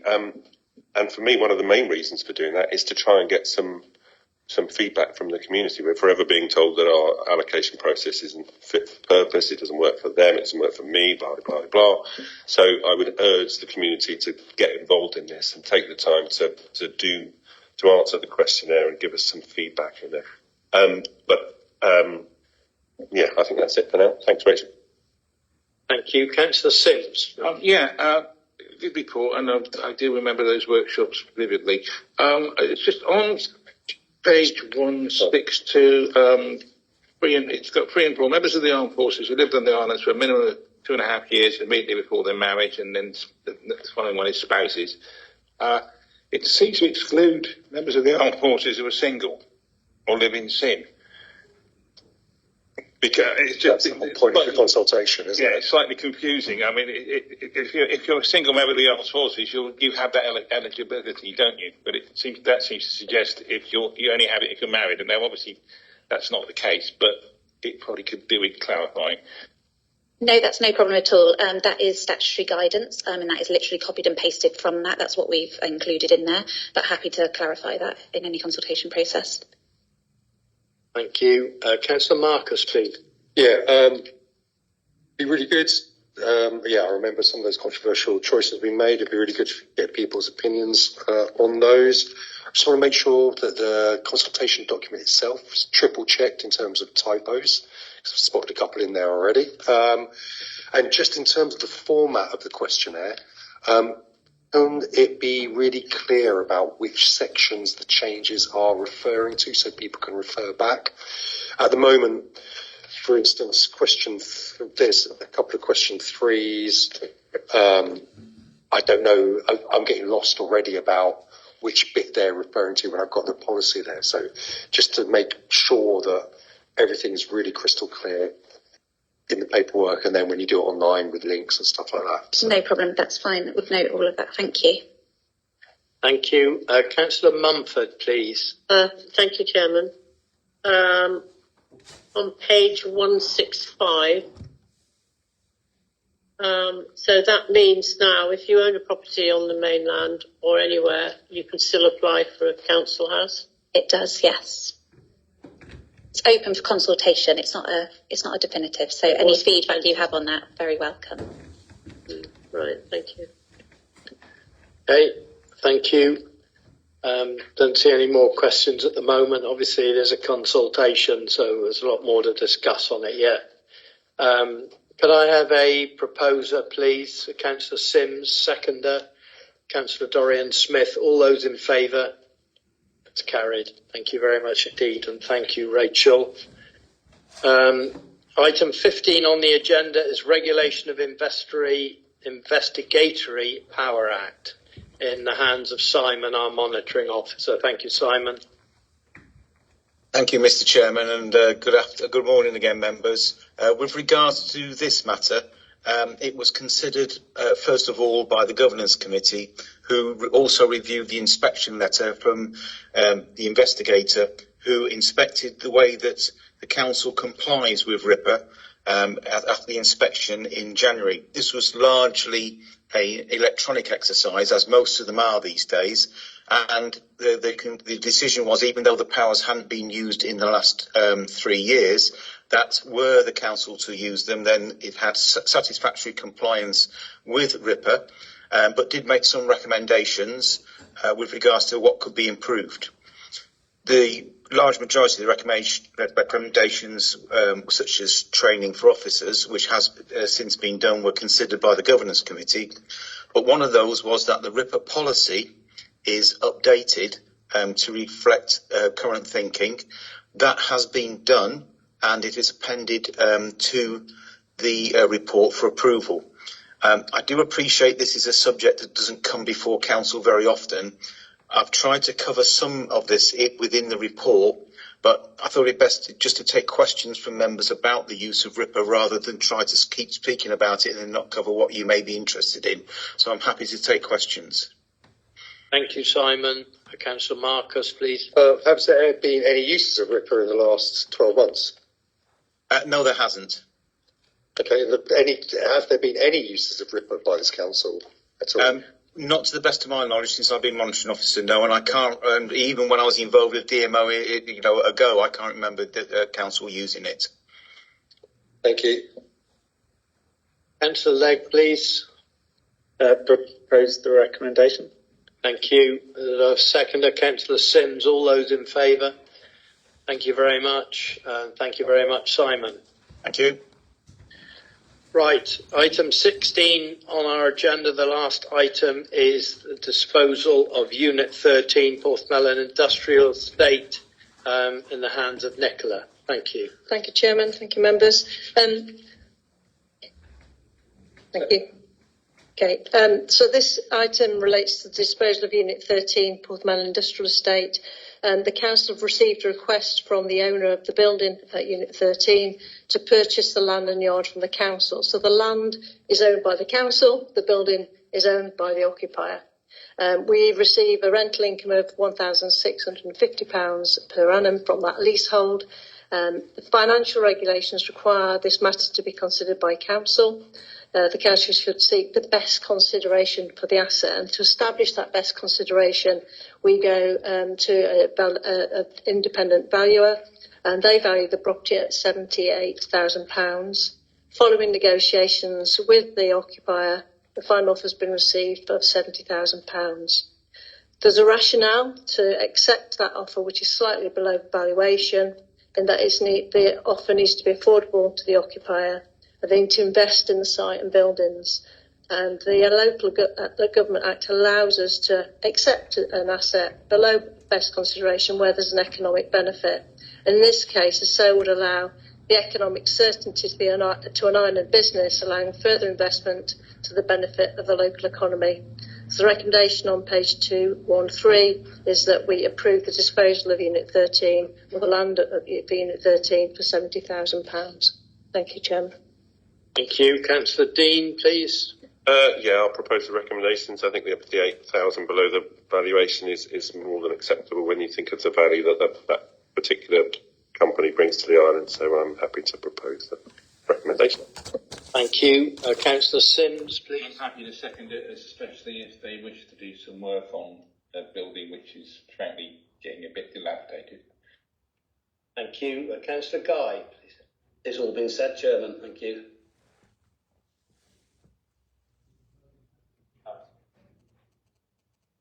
Thank Councillor Grotty.